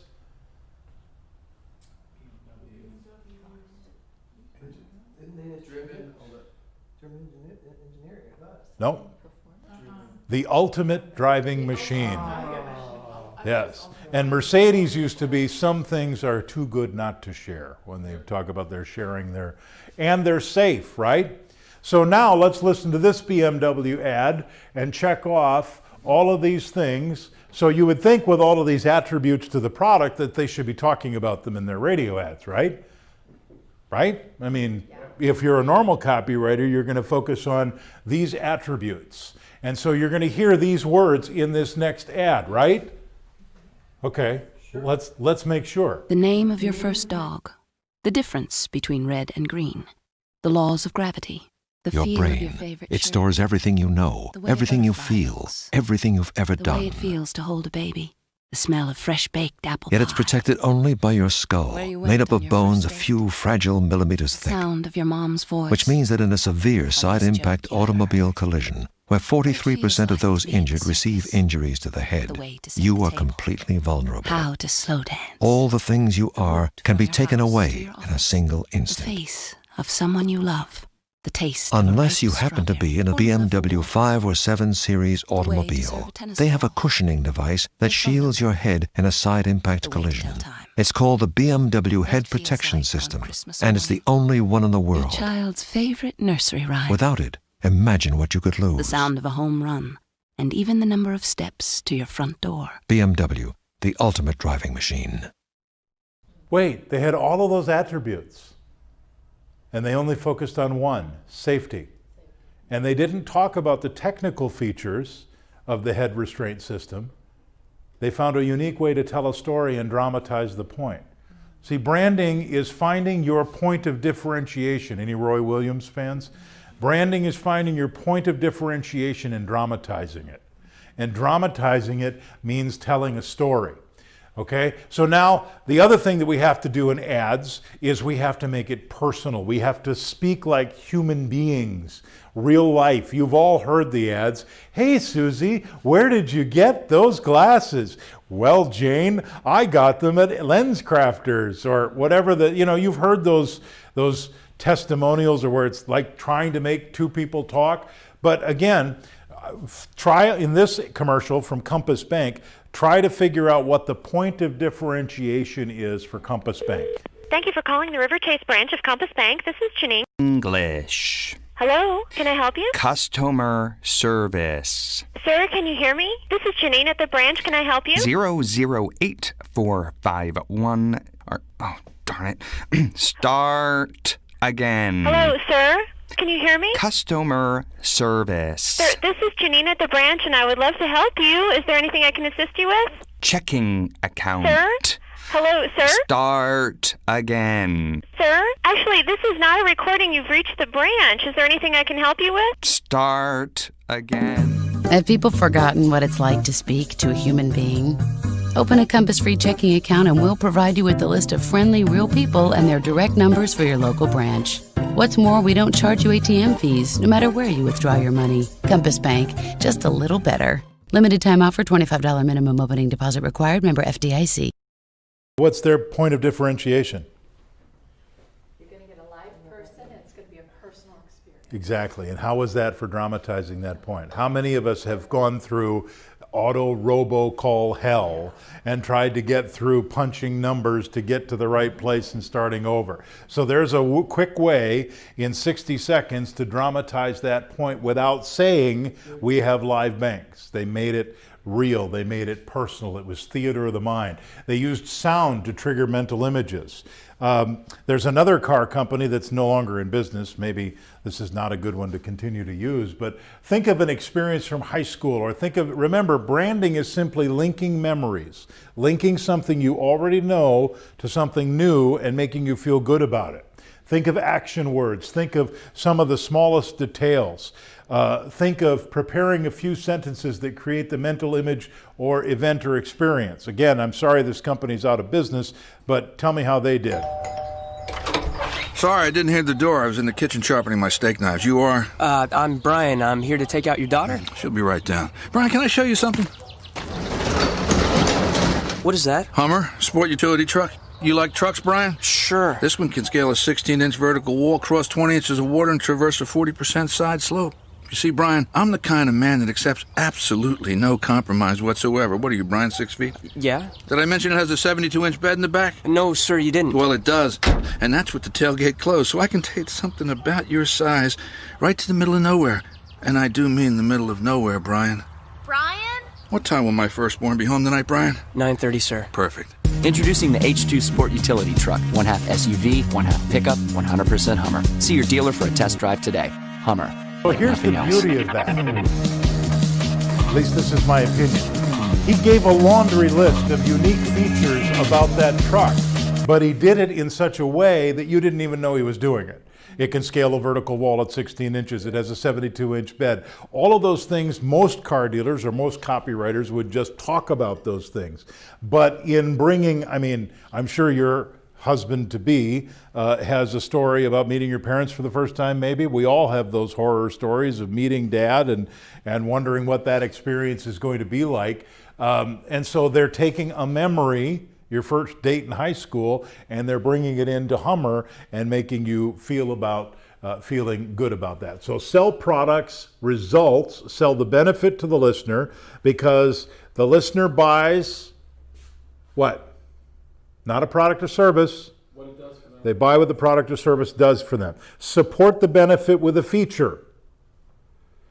The benefit is a benefit, because it says benefit, that's what's in it for the customer, and then you tell how the feature of your product satisfies that benefit. Too often we have that backwards, and in sales back in the 70s, they used to teach feature, benefit, close, feature, benefit, close, feature, benefit, close. And it was, you know, we're the #1 listened to morning show. The benefit to you is your advertising is going to reach more people. Do you want to buy? And now we talk about, instead, what's the benefit? Put the customer first. And then we have WIIFM. You know what that is? It's not a radio station. It's what's in it for them. What's in it for them? Start with WIIFM.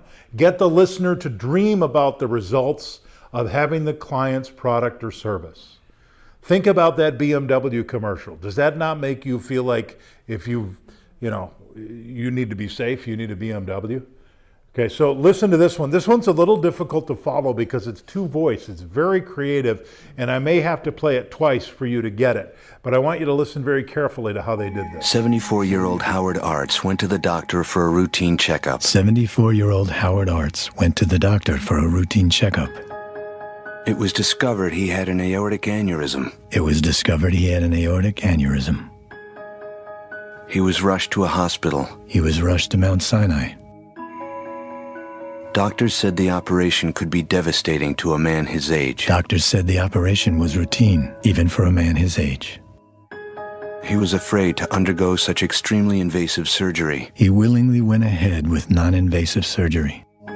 He left the hospital knowing his aneurysm could burst at any time. He left the hospital knowing he was out of danger. Howard became preoccupied with dying. Howard became obsessed with living. Which hospital you choose can make all the difference in the world. Mount Sinai. Another day, another breakthrough. For more information, call 1-800-MD-SINAI. Doesn't that get you? Wow. So he goes to Mount Sinai for a routine problem, and the other ones call it a significant risk. Where you go determines. And then I really liked the Howard became obsessed with death. Yeah. Howard became passionate about living life to its fullest. So just a creative way, and that's all done with sound. No visuals. Not a whole lot of creative talent, just straight voice work. It's the power of the words you use that can make the difference in your copy. So you need to avoid the unnecessary details. Please, please, please stop putting phone numbers in radio commercials. Stop putting addresses in radio commercials. We all have one of these, right? Hey Siri, where's the address for the Columbus Radio Group? I'm sorry, Columbus. The street address for Columbus Radio Group is 4401 Carriage Hill Lane, Upper Arlington. Okay, so she did it anyway, right? Even though I'm... hey Siri, what's the address of the Charleston Radio Group? Siri, what's the address of the Charleston Radio Group? Okay, now Siri's being bad. So anyway, that's my point. If you hear about a place and you're interested to go to the place, you'll find out how to get there. There's a thing called Google. Siri, hey Google, what's the other one? Bixby? Is Bixby still? Okay. You don't really even have to use websites. If your website is pretty normal, like yours is, look us up, Charlotte Radio Group. It's charlotteradiogroup.com, right? Or it's Charlotte Radio RG, right? What is it? Charlotte?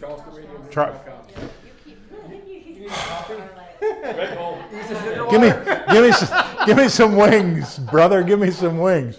But for heaven's sakes, if you're going to do a website, if it's easy to remember, do it. You know, see us at Chili's.com, come to Mercedes-Benz.com, but don't say www. But first of all, nobody can say W unless you're a broadcaster. Everybody says www. It's www. www.comehere.com. So you don't need phone numbers, you don't need addresses. They just waste space, and I think they're lazy copywriting. And they're lazy copywriting because we're trying to fill space. We're trying to make it a 60 or make it a 30. All right, how about this one? I can't believe you brought me to a joint like this. Well, for Mother's Day, I thought we should come to someplace nice. I didn't want to go to someplace nice. I wanted to go to Chevy's. This place looks like an old age home. These rolls are still hot, Mom. So are the chips and salsa at Chevy's. Would you like a glass of sherry or... I like the margaritas at Chevy's, and you know it. Yeah, I know you do.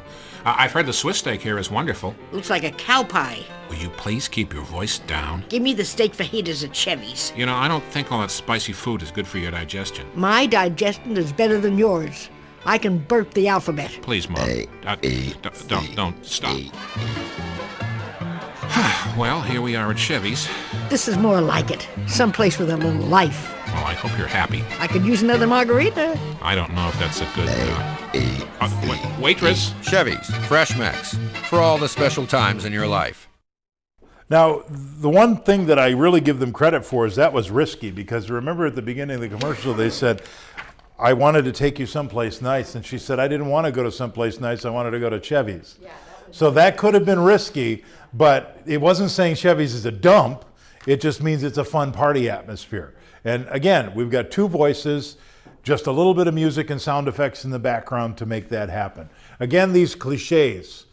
These are the things, and I can add to this list now. We're all in this together. We're here for you, but you've got to see it to believe it. These are all lazy things. And here's, it's not your fault. Here's what happens. We grow up listening to the radio, and we hear these terms like friendly, knowledgeable salespeople for all your automotive needs and much, much more. Well, guess what? People don't have automotive needs. They don't respond to those ads. They don't have automotive needs. They need a car, or it's not how regular human beings talk. Bring in the whole family. Limited time.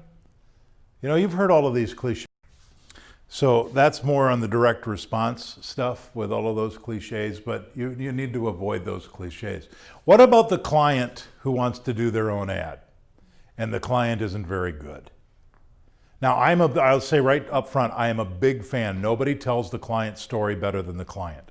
And I have put client after client after client on I still have a client in Appleton, Oshkosh running right now. He's a cheese maker, a dairy producer. And he tells the story because he's really good at it.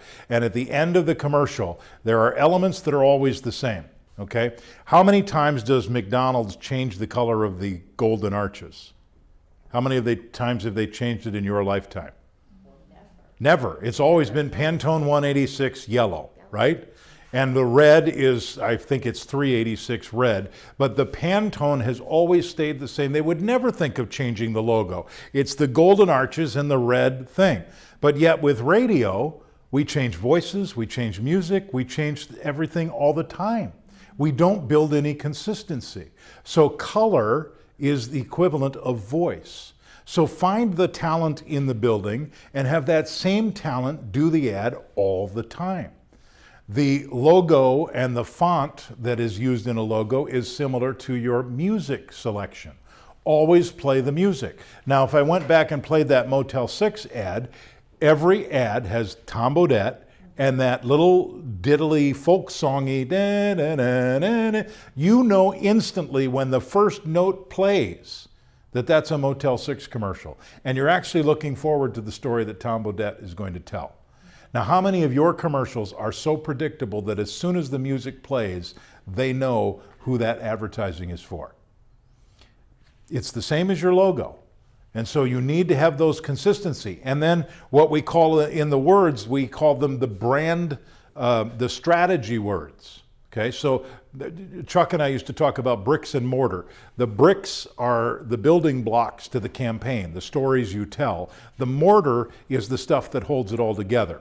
So the mortar is your strategy words. So for instance, my guy at Union Star Cheese, at the end of every ad, he says, I'm Dave Metzig, and every morning at 4:30 a.m. my alarm goes off, I get up, drive past the cows, and come start making your championship Wisconsin cheese. By the time the store opens at 9, you have cheese so fresh it'll make your teeth squeak. Now, have you ever had that happen? You ever eaten fresh cheese where your teeth, it's warm and your teeth go, every ad for the last 12 years, I just heard him over the weekend. In fact, I drive by his store every once in a while. I heard him over the weekend. I'm Dave Metzing, and every morning at 4 a.m., my alarm goes off and I drive past the cows and come in. And so those are the strategy words. Those are the words that hold the story together. Now, the first ad, he talked about his Aunt Edna and how he got the cheese. He bought the store from Aunt Edna. Then he talked about cheese and how healthy it is. And then he talked, so the stories always change, but there's always a set of strategy words that never change.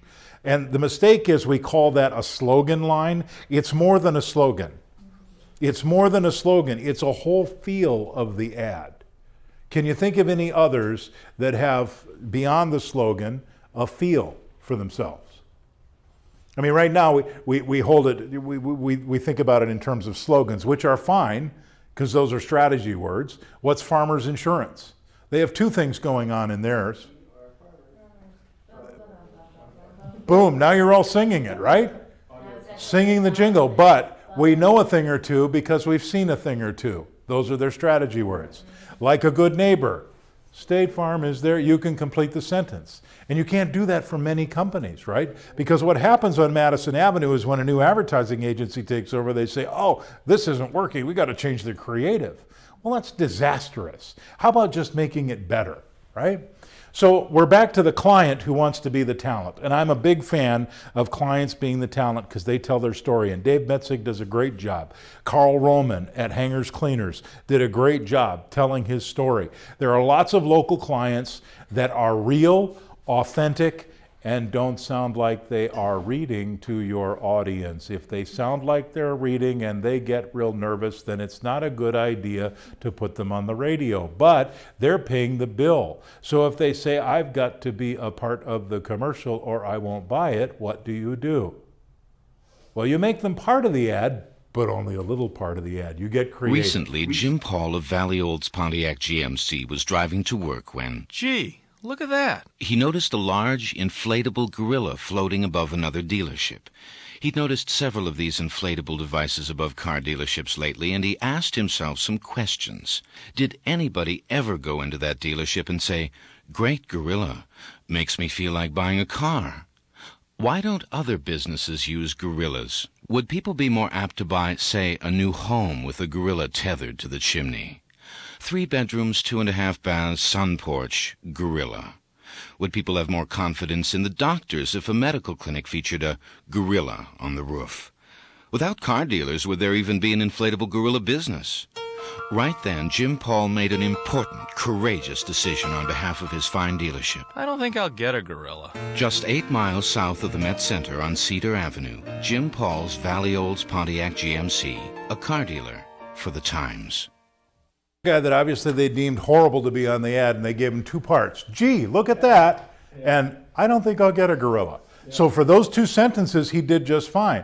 Well, guess what? He'll be hearing from his friends. Hey, I heard you on the radio. Hey, I heard you on the radio. And that's why I like using clients. That car dealer that I talked about, George Hausauer, I had him do the ads, and we always used to do these ads back and forth. It was a 2-voice spot, and I always picked on George about his gray hair or his belly or something, and people would go into the store and say, how do you let that guy get away with talking to you like that?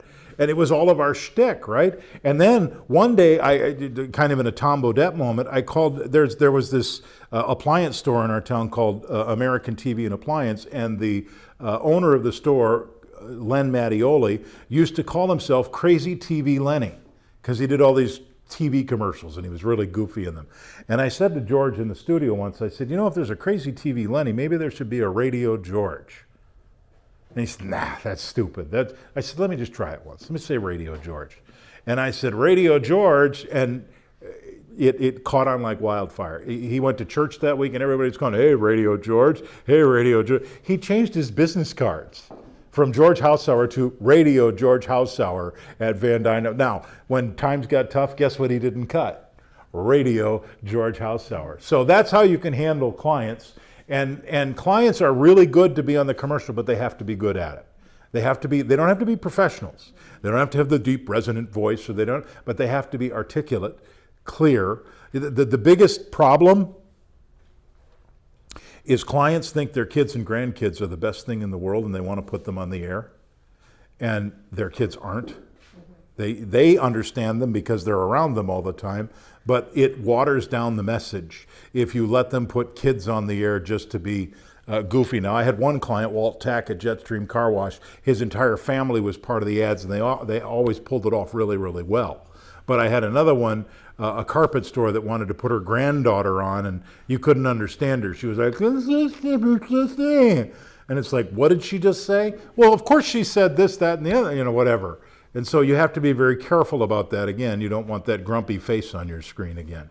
Okay, so here's the key of all of this with creativity.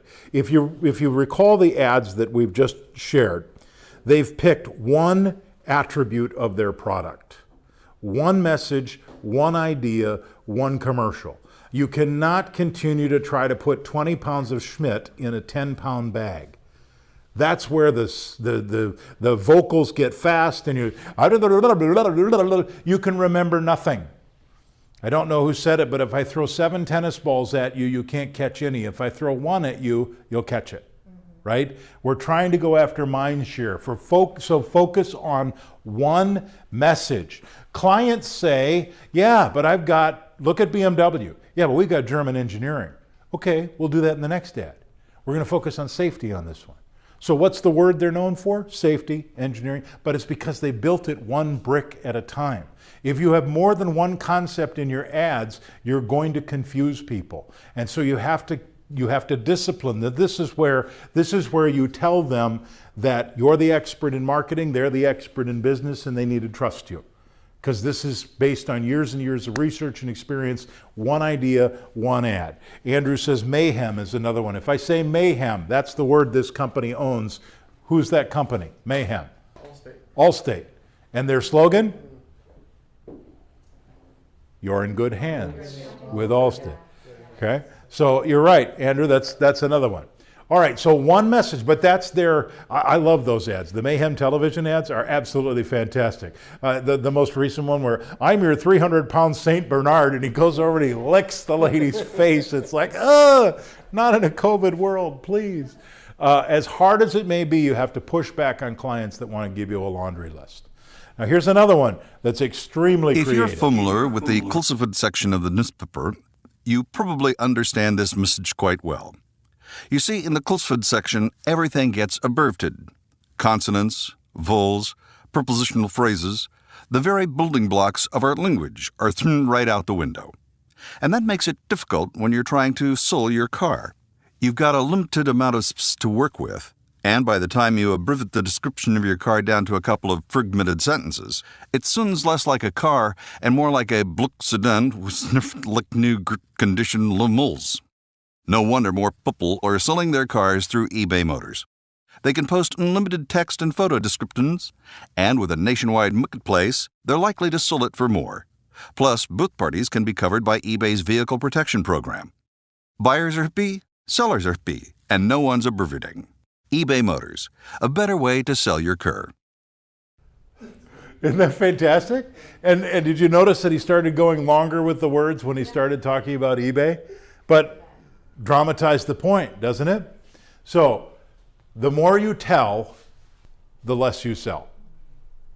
In an ad, the more you tell, the less you sell. And I do a lot of writing, and I've had to grow in my writing, and you've got to always, any writing coach or editor I ever has says, say it with fewer words. Find a way to say it with more drama, more poignancy and punch, but with less words. I used to do articles for Radio Inc. and I forget the Archimex Publishing, and they used to tell me 1,000 to 1,500 words. And I got to the RAB and Erica said, we want your sales tips to be 300 to 500 words. What? How am I going to communicate anything in 300 to 500 words?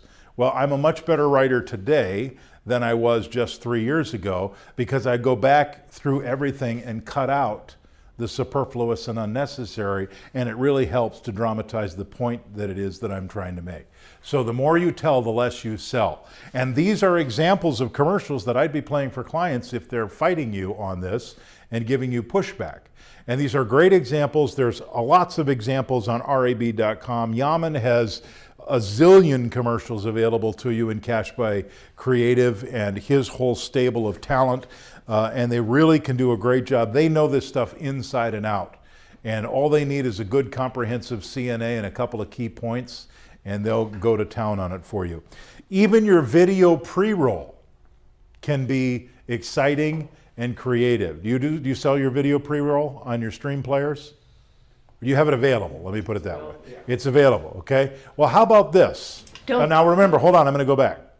I'm gonna go back before I do that. What happens when you get to the pre-roll is when you open up the stream, or if you go to YouTube, or you look for a product, it'll play a video of an ad. And sometimes in the bottom right corner it says, you can skip this ad in 5, 4, 3, 2, or else it'll say, the content will be available after this commercial. But if it goes to, you can skip this ad in 5, 4, 3, 2, how many of you skip it? We all do, right?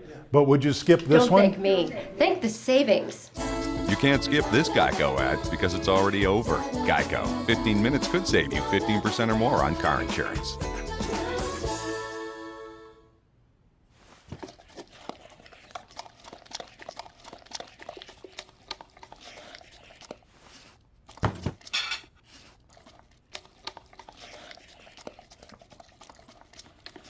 Trying to maintain their faces. Are you skipping it yet? No, you're trying to see if they'll break or not. All the while, what's making an indelible impression on your brain?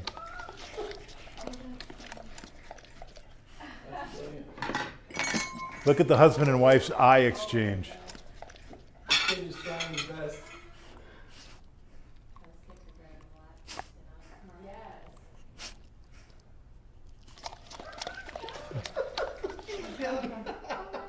So you're not going to skip that ad, right? You're going to watch to see what happens at the end. So here are the resources you have available to you. Yaman Air, known as Cash by Creative, RAB Online, we've got copy, we've got commercials, we've got a whole library of things. And if you do creative stuff, please submit it to us. We're always looking to enhance the library and make it more feature rich. We also have our Certified Professional Copywriter course. I probably shouldn't say this, but Yaman and I are working on putting a new course together as we speak, so that will be coming shortly. And then we do the Radio Mercury Awards. It's the only award show dedicated directly to radio. We give away $50,000 a year as the top prize, and you can go look at all of the historical Radio Mercury Award winners at radiomercuryawards.com. They have Quick Crete has won. Tom Bodette has won a couple of times, but local commercials and national commercials all get submitted, and we have this big party in New York. This year we're doing it virtually. We're not doing it in New York for obvious reasons. All right. We're in the home stretch. This section of our training normally takes an hour. And it takes an hour because it is engaging and it is something that we put you into groups and have you discuss this. But because we're not in a big group and we're on a virtual presentation, this is the one downsides of doing a virtual presentation is that we can't do this together. Now Megan in the room has been through this exercise and she knows how fun it can be. I'm still going to share the content with you because it is very important. It's probably the umbrella of everything we've discussed today. But because we're not going to do the engagement, just for your scheduling purposes, I will have you out of here by 4:30. So you can finish up 4:30 Eastern, so you'll be able to finish up any other business that you need to attend to. So let's move into talking about personalities. Knowing the personality style of the people you deal with. About 12 or 13 years ago, I really did a deep dive. I was that geeky about this, and I learned the personality styles from Bolton and Bolton and Dr. Tony Alessandra, and then I went even further into this study called neuro-linguistic programming, and it gave you all of these different concepts of whether you were dealing with an auditory, a kinesthetic, or a visual. And I'm not going to go that deep because you really got to be a geek on it, but You've all had an experience where you meet somebody and instantly you don't like them, right? You all have that experience? 25% of the time, we'll find somebody that we like instantly. It's called, I don't know if it's chemical, and I'm not talking from a relationship male-female standpoint or partnership standpoint. I'm just talking about you meet somebody and instantly you like them. You know this person is somebody I want to spend more time with, whether that's a dating thing or just a business thing. You've met clients, and in the first 3 minutes with that client, you've determined, I really like this person. And they've made that same determination of you. And then on the other side of that, you meet somebody, and for whatever reason, whether it's the way they carry themselves, the way they smell, the way they look, the way they talk to you, there's 25% of the people you meet you just don't like. So it's 50-50 right there. 50% of the time, you'll make an immediate judgment that you like somebody or you don't like somebody. The other 50% of the time, it will take more time to figure out who that person is. So relationship elements are trust, respect, and confidence. And these elements help create the comfort in the mind of your prospects. I'm doing this from a sales perspective now. They have to feel comfortable with the information being presented and with the presenter in order to feel confident enough to say yes. We always tell new salespeople, if you don't get the deal, it's not your fault. Well, the harsh reality is sometimes it is, but it's nothing you did intentionally. It's just your personality clashes with the client. And that's why sometimes the Darwin list is good, because the other sellers couldn't get that closed, but you might be able to get them closed. And that's why I encourage sales managers and market managers to have regular account reviews, because what's sitting on Caitlin's list that is not on the air could be on the air if they're with Megan. That doesn't mean Megan's better and Caitlin's bad. It just means they have a different personality. So we need to get out of the world of making judgments of I'm good enough or I'm not good enough. I may not be the right personality. And you have the ability, it's very, very difficult, I'll tell you that, but you have the ability to change your personality to match the client's personality and have a better working relationship. Because I'm going to tell you right now, they're not going to change. They are who they are. So you make a decision of whether you're not going to change your approach or give the account to somebody else. And there's no love lost by getting an account off your list, getting it to somebody else, and having somebody else instantly get them on the air. It's just a relationship personality difference. People have to feel comfortable. So the necessary ingredients that you need to have are awareness and flexibility. And the awareness is to identify first your own personality, secondly, the client's personality, and the flexibility comes in to whether or not it's worth it for you to change your personality to be kind of a chameleon and work with that client, or give the account up. Now, I had the ability to change, and it doesn't mean you're not being authentic. It just means you're adapting because you care. I called on a Catholic college in Fond du Lac, Wisconsin, and I was working with Sister Mary. Now, I'm not a choir boy, but me working with a nun doesn't seem like a good fit. Driving in my Mercedes and coming in and all that, and here's Sister Mary, and I'm trying to get her to spend money doing the adult education for Marian College on my radio stations.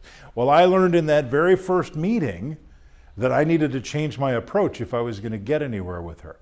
And to this day, we still have a relationship. We still check in. I send her birthday cards. And so it wasn't an inauthentic relationship. I wasn't being something I wasn't. I was bringing out the characteristics of my personality that fit better with hers and keeping at bay those characteristics that weren't. So I had the flexibility to work with that. And so those are the decisions that you get to make. So all relationships have two elements: substance and style. Substance is the information you bring. The research, the proposal, the strategy, all of those things are substantive issues that you bring into a relationship. Your hair color, the clothes you wear, the style, all of that is part of the substance of who you are. The second component is the style, and that's how you carry yourself. Okay? There are some men that wouldn't even consider wearing a mulberry shirt. Some call it pink, but this is mulberry. There are some people that wouldn't even consider wearing this color, but I don't mind. Or wearing flashy socks. I mean, it's what I do. It's part of one of my style elements. So if you're not flashy and don't like that kind of stuff, then I'm either going to have to change that or we're not going to want to do business together. But people back in the day when I used to wear a tie, Erica required me not to wear a tie anymore because she said that's too old school. But I used to wear the most wild, crazy ties that I could find. And, you know, think very colorful, flowery. And I used to be known at the chamber as the wild tie guy. And now I'm the wild sock guy and wild shoe guy, but whatever. But that's the style that I brought to the table, right? So you understand the difference between substance and style. Some people are all style and no substance, and that's not very good either. So when you look at substance, it's everything you bring to the relationship is a combination of these two elements. Your substance and your style bring together the relationship. You and your husband probably have a different style of doing things. And that's why we say in the relationship world, opposites attract. My wife is the same way. I'm the run and gun, let's do it, let's spend it, let's go get it. And she's the, let's think about it, let's do it. So then now I figured out a way to make it all about the grandkids. Well, we need this car because it's safer for the grandkids. So I found a way to, do that. But from your discussion earlier about cars, it sounds like he's the spender and you're the conservative one. And I don't mean politically, I just mean from a standpoint of, let's keep a check on this. But everything you bring to a relationship is a combination of substance and style. There are two dimensions of style. The first dimension is your assertiveness. And I want you to be thinking of yourself or people you know. The first dimension is assertiveness, and on that scale, you're either an ask or you're a tell. And this can cause major problems. In fact, the kids and I pick on my wife. She is an ask, and I'm a tell. Okay, let me give you the difference. An ask walks into the room and says, wow, it's really hot in here. I'm going to change the temperature. And just does it. Okay? A tell comes in and goes, are you cold? I'm really cold. Are you cold? Should we change the temperature? That's an ask versus a tell. See the difference? Slight difference. My wife will say, and I've trained... This is a bad way to say this. I've modified her behavior a little, but she'll say, how do you feel about cutting the grass tomorrow? And I'll say, I don't feel good about it at all. How do you feel about doing X? I'll say, I don't feel good about it at all. So now she says, will you cut the grass tomorrow? Of course I will. Will you do this with me? Of course I will. But if she says, how do you feel about, I'm always going to say, I don't feel good about that at all. Because I'm a tell. Just tell me what you want me to do. Don't ask me. And so now I've learned to say, how do you feel about going boating this weekend?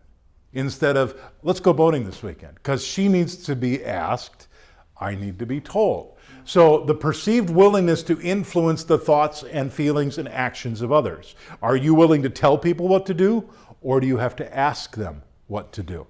Are you starting to think of some people that you know that are ask versus tell? The other dimension of assertiveness, so the asks are the non-aggressive, indirect, quieter, and softer and slower pace. And that describes my wife to a T. I mean, she cannot have aggressive conflict in her life ever. She doesn't even have a Facebook account. She will not go on Facebook because she can't stand the conflict. I'm on Facebook because I have to for my business, right? I got to know these social media platforms. And I resist always the temptation to go in and get involved in a political discussion, because no matter what side of that spectrum you are, if you get in the mud with pigs, you're just going to get dirty. And there's no winning an argument on Facebook. So I just stay out of that and just watch what's going on from the background. But asks are non-aggressive, indirect, quieter, and softer. The tells, on the other hand, are a little faster paced. Can you tell maybe what I am, just based on the way I'm conducting this empowerment session today? They're a little more aggressive, they're louder, they're direct, and they're more talkative. They make for good on-air personalities, they make for good salespeople, all of those things. So that's the tell side. The other dimension of style is your responsiveness. And your responsiveness is measured on control or emote. And those sound like weird words, right? So control is, the responsiveness quadrant here is control, and those people are very protective, they're subdued, they're focused on tasks, they're less animated, and they're very comfortable with data. In fact, they hide in the data because they're controlled. They're the never let them see you sweat kind of person, okay? And throughout my life, I've always worn my emotions on my sleeve, good, bad, or indifferent. If I'm happy and excited, you're going to know about it. And if I'm not happy, I'll do my best to keep that under control because I don't ever want to be out of control. But the other side of that is the emote. These are people that are more animated. They're more open. They're focused on people. They're outgoing. They're comfortable with stories and opinions.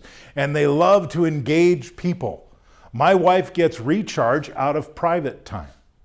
Being alone, reading, or painting. She does this great woodworking and artwork. She's at her best when she's in her shop doing her thing. She can do that for hours and hours. But take her to a chamber event and she'll want to leave within 45 minutes because it's exhausting. She also calls herself an introvert, so it's exhausting. But the emote people are more animated, open, focused on people. They're really engaging. They're people that are easy to like because they're focused on you, right? So can you start to develop a thought here? So this is what we call the personality matrix. So we have assertiveness and responsiveness, and on the matrix, on the far end is ask, on this far end is tell, control, and emote.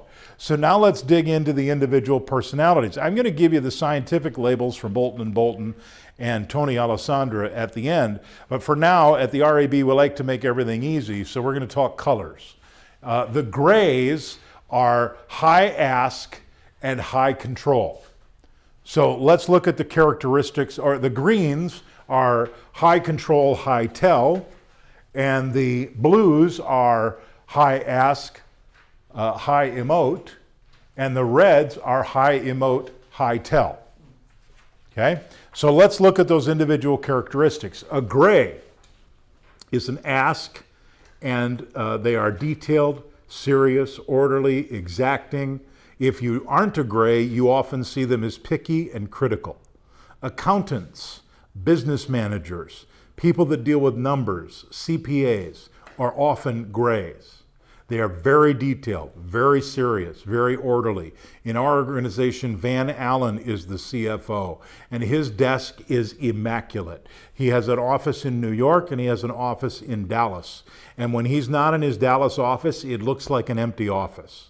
When Van comes to the office, he opens up the cupboards, he pulls out the pictures of his nephews, and he puts them down, and he organizes his desk perfectly, and then when he leaves, he puts it all away. So if Van's not there, it looks like an empty office. And sometimes I mess with Van because I like to do this with him, he's fun, is I'll sit in front of him, I'll sit down in front of him like this, and I'll say, hey Van, can you print something off? Knowing full well that in order to do that, he has to turn around and reach his printer. While he does that, I take the piece of paper that's on his desk, the only thing he's working on, and I just go like that. And I twist it just a little bit. And without even knowing it, Van will turn back around and he'll straighten the paper and keep talking to me. Subconsciously, he just straightens the paper. Order is gospel to them. They have to have order. One time, Brandis Hall, who used to work for us, who now works for Urban One, Brandis Hall went into Van's office when he was out and went into his bookshelf and turned all of the books backwards, so the splines were against the wall, and all you could see was that drove him nuts. So what happens is I'll do an expense report, and Van will say, this is 2 cents off. Well, Van, you see where I made the mistake, just fix it. No, fix it, please. It's 2 cents off. You put a 32 and it should have been 23. I mean, he's that exacting. And that's why if you're not a gray, you can see them as picky. So the goal of the gray, their absolute motivator is they have to be right. They absolutely have to be right. That is their number one motivator. Beyond that, they're slow and cautious. They focus on facts, principles, and logic. They don't buy on emotion. They buy on logic. They are a show me. They don't trust you. They have a quiet disposition. If they're not happy, they're not going to tell you. You have to pick up on the nonverbals. And they have a very disciplined use of their time, and they avoid too much involvement.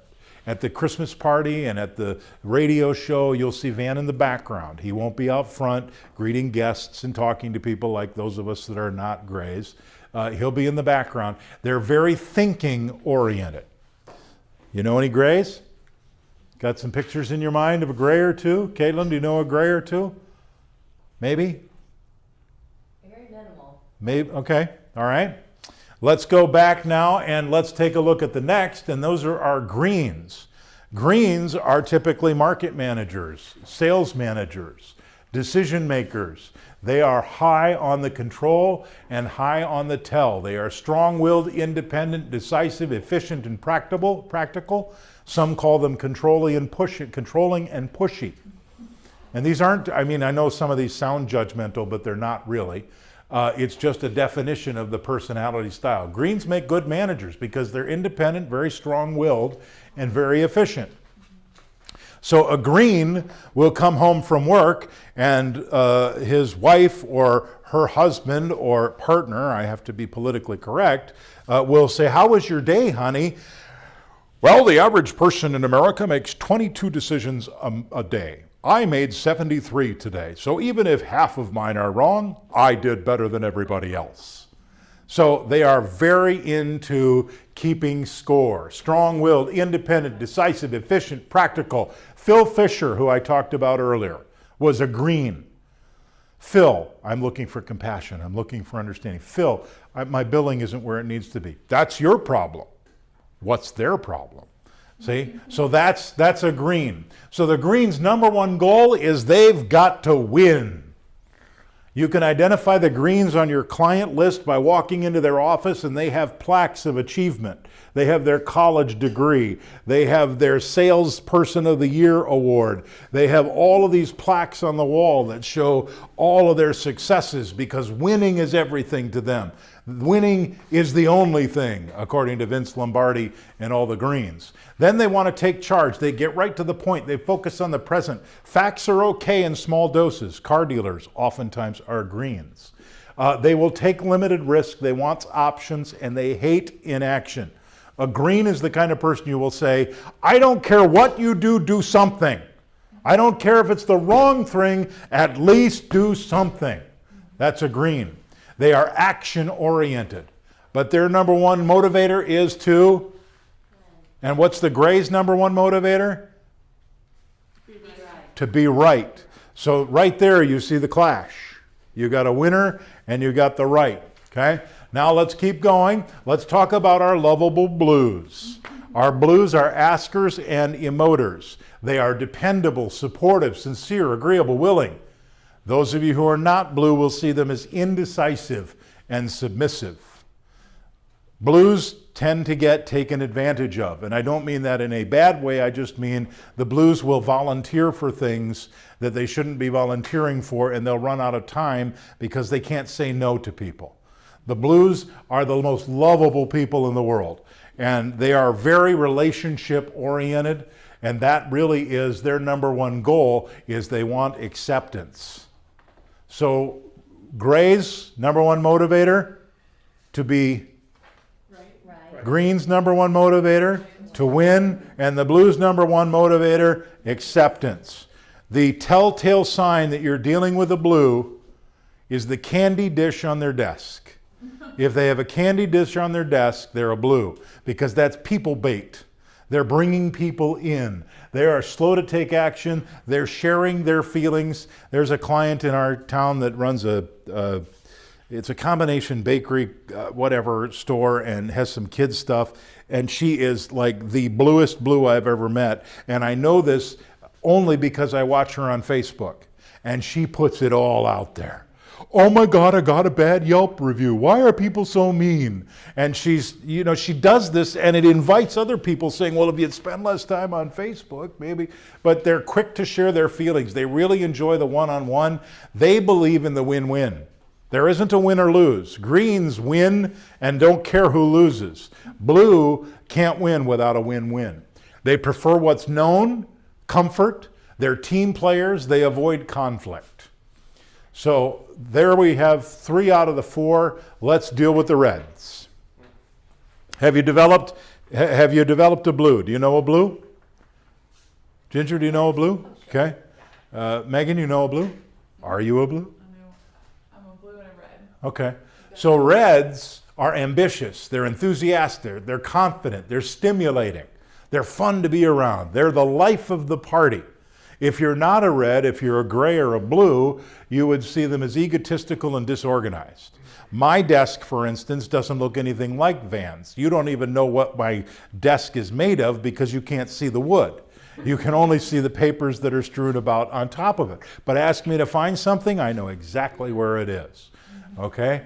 I'm ambitious, enthusiastic, friendly, confident, and stimulating. You engage in a conversation with a red, you are like enthralled. They will just bring you in, and it's like mesmerizing, and you'll walk away, particularly if you're a blue or a gray, you'll walk away and go, oh my God, that was exhausting.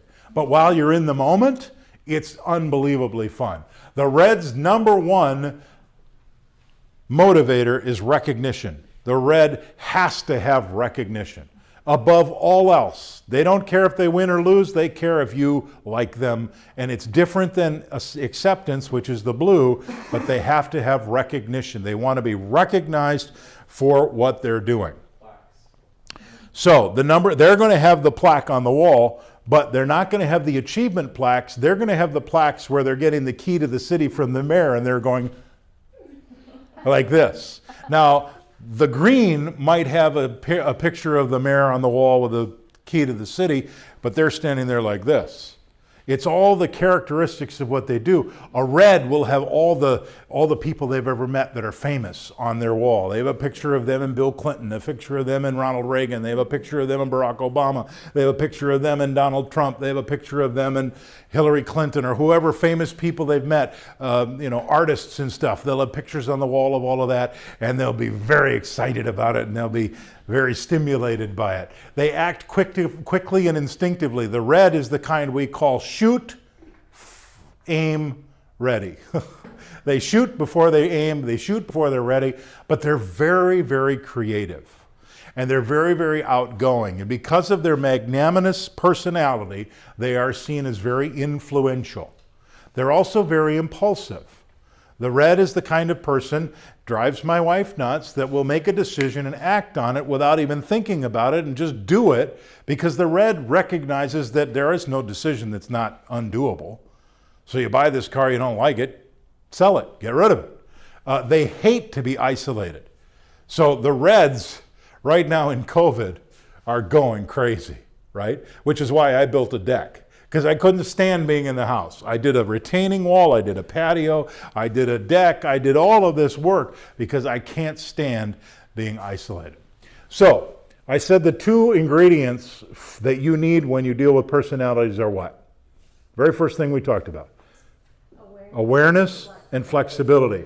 So which are you? What do you think you are, Caitlin? Can you be a mixture? Well, and I should have said that at the beginning. There are parts of every personality style I'm sharing with you in all of us. What I'm asking about is your dominant style. When you're at your best, you have a dominant style. We all can fall into any of these categories, but when you're at your best, you have a dominant style. Caitlin? And those of you on the chat box, start typing in who you are. The reds will be first to respond. Watch. The reds want the recognition. You're a green? Okay, so you're destined to be a manager someday. You like to tell people what to do. Okay, Ginger? Ginger? I was a green. Green? Megan?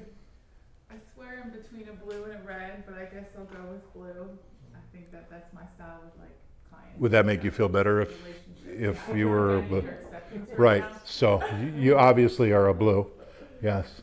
Red dominant for sure. Nikki, of course. Yes, see, the reds are first to respond. I could predict that. Paul, what are you? I think my dominant is a red. The different roles of my career have turned me into a green, if that makes sense. Okay. I was born a red and become a green. Sometimes the role you're in requires you to shift your personality to some different. There's a lot of similarities between red and green. You'll notice they're on the same side. I was born red years ago. Okay, let's see. Lori is a confident blue. Greg is a blue. Greg, thank you so much for participating. We really appreciate you being a part of that. Reed is a gray. Surprise, surprise, because it says CPA on there. Dawn is a green. Okay. All right. So normally at this point we'd do an exercise, but I'm going to move past the exercise because we don't have time for that. And I'm just going to bring it all home for you. The personality is under a pressure. When a gray is under pressure, they avoid. So if you're calling on a gray and you put too much pressure on them to make a buying decision, they will avoid you. They will not return your call, which is why expiration dates work great for grays. The other words you want to use with a gray is you want to. Greg and I are having a little thing going on here because we're having a thing. So. The other thing you want to do with a gray is you want to give deadlines and you want to frame the thing in the sense that this is the right decision for them. By doing this, they will be very right and, blah, blah, blah, blah, blah. The blues under pressure will fold like wet napkins. They acquiesce. And so the blues are the most likely to cancel. So you've got a red calling on a blue, and the red is effusive, engaging, and the blue says, yes, I'll sign that contract. Before the red gets back to the office to tell the manager, the blue has called the manager and said, I really feel badly about this, but I think I made a decision I shouldn't have made. I need more time to think about it. I need to cancel this contract. I know it's going to hurt Caitlin's feelings, and I really don't mean to do that, but I really have to think this through. And the manager will say, okay, cool. And the red's coming back of, hey, I sold this. Yeah, they already called and canceled because the blue will just acquiesce, right? The autocratic green, and I have some tendencies in the green. When I get under pressure, I'll start telling people what to do rather than just trying to lead them on a path of self-discovery. Instead of leading them on the path of self-discovery, I'll just take them on the path of self-discovery if I'm under pressure and if I have wings. But they're very autocratic, and the reds will get attacking. The reds have a tendency to attack, and they're not nice about it. I can't stand your radio station, I hate your morning show, and your hair. I can't believe you wear hair like that. That's what a red will do when they feel under pressure. They'll get really personal, and they'll push back at you. Here's the problem for conflict. You have a red calling on a gray. The red's attacking the gray, and the gray's avoiding the red. You have a blue calling on a green, and the green is getting the directive and saying, come with me, do this now. And the blue says, okay, okay, and then cancels. So you have to watch out for this. And this is the manager's job and the role of why I suggest that you go through account reviews regularly. You've got to identify the personalities of your clients. And if you're on opposite ends of the spectrum, unless you have really good flexibility, it's better to just flip it to somebody else. Because it's awfully difficult to do that. And that's dry throat cough, not COVID, just to be clear. Sorry, I've been talking for 8 hours. All right, so I told you that I would give you the scientific definitions and the scientific names anyway. Bolton and Bolton did the original study, Social Style and Social Management. You can read that book. They label them analytical, driver, amiable, and expressive. Have you heard those terms? Probably learned them in school. Analytical, driver, amiable, and expressive. Tony Alessandra, who we've partnered with, he wrote The Platinum Rule. He wrote that book, Non-Manipulative Selling, and he has a company called Assessments 24/7. We use his assessments at the RAB. They do the DIS&C, Dominance, Conscientiousness, Steadiness, and Influencer. If you ever heard of a DIS&C profile, this is what they're talking about. I know that you use Omnia, which I don't know what research they go to. Do they label your personalities like this at all? Yeah, they won't. Yes, they do. Okay.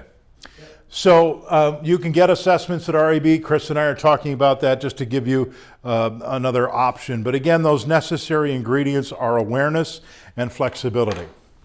So it's Friday morning. The sales manager, market manager, Paul, who's a green, comes into the morning sales meeting. And he says, all right, it's an emergency meeting. We're $15,000 short of goal. I want all of you to go out and talk to every client that you have and bring me $15,000. By the end of the day, we'll have a meeting at 4:30. I want you back here at 4:30, and you better have $15,000 so we can hit goal this month. We didn't hit it last month. We didn't hit it the month before. Now go. And he slams the door and he walks out. What happens in the room? Every single person's probably going to do something different. Because Lovable Megan says, hey, we can do this. 15,000. There's 5 of us. That's only 3,000 each. So do you think you can do it? Can you do it? Let's all go do this together, okay? Let's go get them. I'm sure we can do this. Let's make the boss happy. Let's go get it done. Now, Green Caitlin over here is saying, I'm already at my goal. It's you buffaloes that aren't getting anything done. I got plans today. I'm not changing them because he has an emergency. I'm just going to go on about my business. Good luck, everybody. And she walks out. Red Ginger says, I can be the hero. I've been holding on to an order. I can get another one. I can come in and be the hero today. I can bring that 15,000 all by myself. She gets up, runs out the door. You hear her car leaving the parking lot. Jordan, we didn't ask you, but Jordan, who's going to be a gray for this exercise, sits at the table and he says, as lovable Megan is trying to get everybody rallied around, Jordan says, according to my numbers, we are only 7,000 short of goal because on Monday's sales meeting, he told us we were this, and we didn't lose any money this week, so we're only $7,000 short of goal. I have meetings with clients today, and I think I can bring in 3. Can you bring in? And he says, so, we're not $15,000 short of goal. I don't know where he's getting that number. And everybody disperses. And the sales manager's in their office, stewing about it all day, because he's getting pressure from corporate, not in Saga, of course, but this is just an exercise. And he's getting pressure. And so what happens? The meeting is going to be at 4:45, right? So at 4:30, who's first to return? The red is first to return? No. Blue is first to return. Megan comes back. Hey everybody, how did you do? I got $3,500. Were you able to get any? Oh, you didn't? Well, hopefully somebody else will get it. Okay, thank you. And our gray over here has calculated the numbers, and he knows his contribution on a 10-person sales team should be 10% to the total, but he's already contributing at 15%, so he's right. His numbers are right, but he was able to get some more money.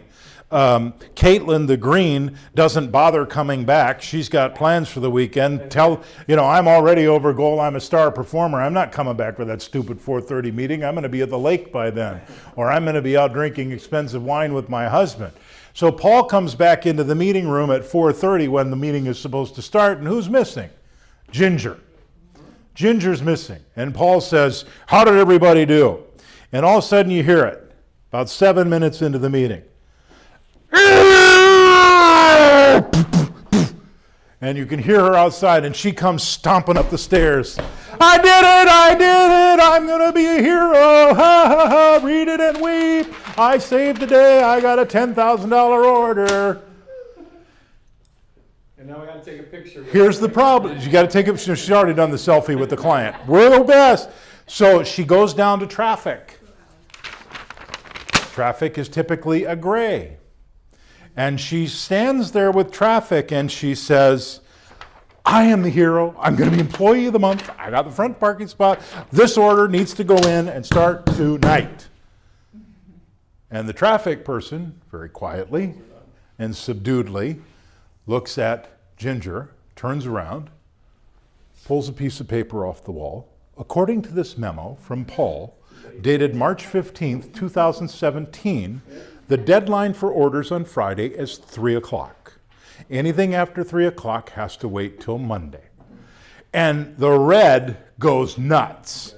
My job is to sell, your job is to put it on the books. I pay your salary. You got to get, where'd you get that clothes anyway? Get this order on the books. And now Paul is hearing this from above the conference room, and he comes down and he says, what's going on here? What's going on here? And Paul looks at the situation, and the red says, employee of the month, I got the order, she won't put it in. And Paul looks at the red and then looks at the gray and says, put the damn order in. And walks away and shuts the door. Now what happens? What has happened in that little exercise? Destroyed the gray. You've destroyed the gray. She is looking. She is putting her resume together over the weekend. And you have felt validated for your accomplishment, even though you're outside the rules, because you feel great. You won and you saved the day. And he didn't say you weren't going to be employee of the month, so when you instead employee of the month, you win, right? So, that's not how the manager should handle it. But that can be a real life scenario, right? And I know Paul wouldn't handle it that way, but it can be a real life scenario that we have to put an order in after the close of business because it's important to make the number. So the right way to handle that would be for Paul to hear all of this milieu going on and come up and say, what's going on here? And Ginger sputters and stammers about how she's going to be employee of the month and blah, blah, blah, blah, blah. And the traffic person says, it's past, Paul, this is your memo from 2017. And so Paul looks at the traffic person and says, what's your traffic person's name again? Yvette. Yvette? So Paul looks at Yvette and he says, Yvette, you are right. You are absolutely right. And I'm so sorry that this situation is occurring. Ginger, if you ever talk to Yvette like that, you will not be employed at this radio station and this media company anymore. We do not treat our valued employees like that. So I don't want to ever hear you talk to her like that again. Yvette, can you, as a personal favor to me, put the order in this one time, break the rule that I set? I get it, you're right. She's going to say again. I get it, I get it, you're right. And I know that you and your husband like that little bonefish restaurant, and I happen to have a $50 gift certificate to say thank you. I'd like to send you out to dinner, but can you please put the order in? Now, how does Yvette feel? Yvette feels validated, she feels right, and now she feels like he owes me. And she'll say that, you owe me. And how does Ginger feel in this exercise? She still got her commission and her wage. Because she's a red, and because she was on attack, she's walking away saying, he didn't say I wasn't going to be employee of the month. I got the order done. And she goes away and has a great weekend. Because it doesn't matter to her. She doesn't feel that way, and you know, the Blues would be horrified and go, oh my God, how's she talking to him like that? So, do you see how different personalities can clash even in your own building? At the Dave Ramsey organization, they've gone through this and they literally have on the wall, outside the cubicle, this person's a dominant, this person's an analytical, this person's an expressive, so that you, when you walk up to them, you can adjust your style to match with them. Because if you're a red, you don't want to deal with a gray the way you would deal with another red. Reds can get in the heated eye of the salesperson named Sarah Willett, and during budget time, people would literally leave the building because we would get in arguments that were so loud. I called her Sandbag Willett. That's all she did was sandbag. She would tell me that she couldn't do this amount of money, and I knew I could always count on 25% more than what she would tell me. We'd have these knockdown dragouts yelling, Sarah, I can't believe you're a better seller than this. I've trained you better than that, blah, blah. We'd have all of these arguments. And people would literally get nervous because the building would shake. We'd both be raising our voice. 15 minutes later, I'd walk by her at the copier. Hey, Willett, good job, way to go. Good argument, good discussion. You know, we didn't take it personal. So awareness and flexibility are those necessary ingredients. So be aware of your personality style first, and second, your client's personality. So we've covered a lot today. Consultant style selling, prospecting, appointments, research, client needs analysis, 9 elements of a proposal, presentation skills, objections in closing, effective schedules, effective creative, personality styles, and a German psychologist named Hermann Ebbinghaus. We believe that people who are crazy enough to think they can change the world for the better are the ones that actually do. That first video that I showed you is actually a commercial for Apple. It said nothing about their products. It said nothing about RAM memory.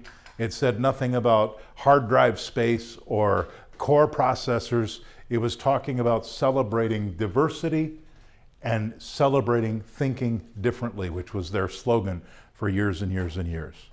And I hope that as a result of today's information that you will continue to make an incredible difference in your communities. At the RAB, we have the opportunity to see globally what's going on, and I can't tell you that I've never been more impressed with radio and media companies and their responsiveness to COVID and this pandemic. You have all stepped up unbelievably strong for your communities, and I'm proud of you, and I appreciate you spending time with me today, and I hope that it was worth your time. Did you all at least get one thing out of this that you'll do differently starting tomorrow? Yes. Then my work is finished here. Thank you very much. All right, any final comments on the chat? Bring them on through. Let the chats come in and bring them through. I will get all of the materials to Paul, who will get them all to you. That will include the commercials, the slide deck, and any of the tools that we talked about. And my address, my email address will be there. It's jschmidt@rab.com. I love talking to salespeople and managers all day long and helping you do better at what you do. So reach out. Thanks, Bergman. Thanks, Letitia. Appreciate that. Steve, thank you. Caitlin, I want to hear about that client. I want to hear about that dermatologist. Okay, I have to head out right now. I meant it's 3 months down the road when you've got your $250,000 annual contract on the air. I'll see if I can meet with you after my CNA phone call tomorrow, and hopefully if it goes good, you can give me some Perfect. tips on that. Be happy to. Be happy to. Thanks, Lori. Reed, thank you. Reed, you're right. That's the right emoji to use. Andrew, thanks. Amber, thank you. Appreciate that. Thanks, Clarksville. It happens every week with Alex. It happens every week with Alex. What? Alex, a vet, and me going to a vet saying, all right. Oh, really? That's a real life scenario? It got to a point where I was just going to say, I'm going to make it simple. Thanks, Chris. Say hi to Dale for me. On the order, and just you stay and put it in. Thanks, Alex. Appreciate you too. All right. Good job, Kristen. Positioning by Al Reese. She's downloading it now. Yeah. Good job. Trout and Reese. It's an easy read. All right. Jordan is telling me the time is up on the stream. We're paying by the second, so he's conserving the company resources. Thank you again, everybody. Please reach out if I can help in any way. Talk to you soon. Make big things happen.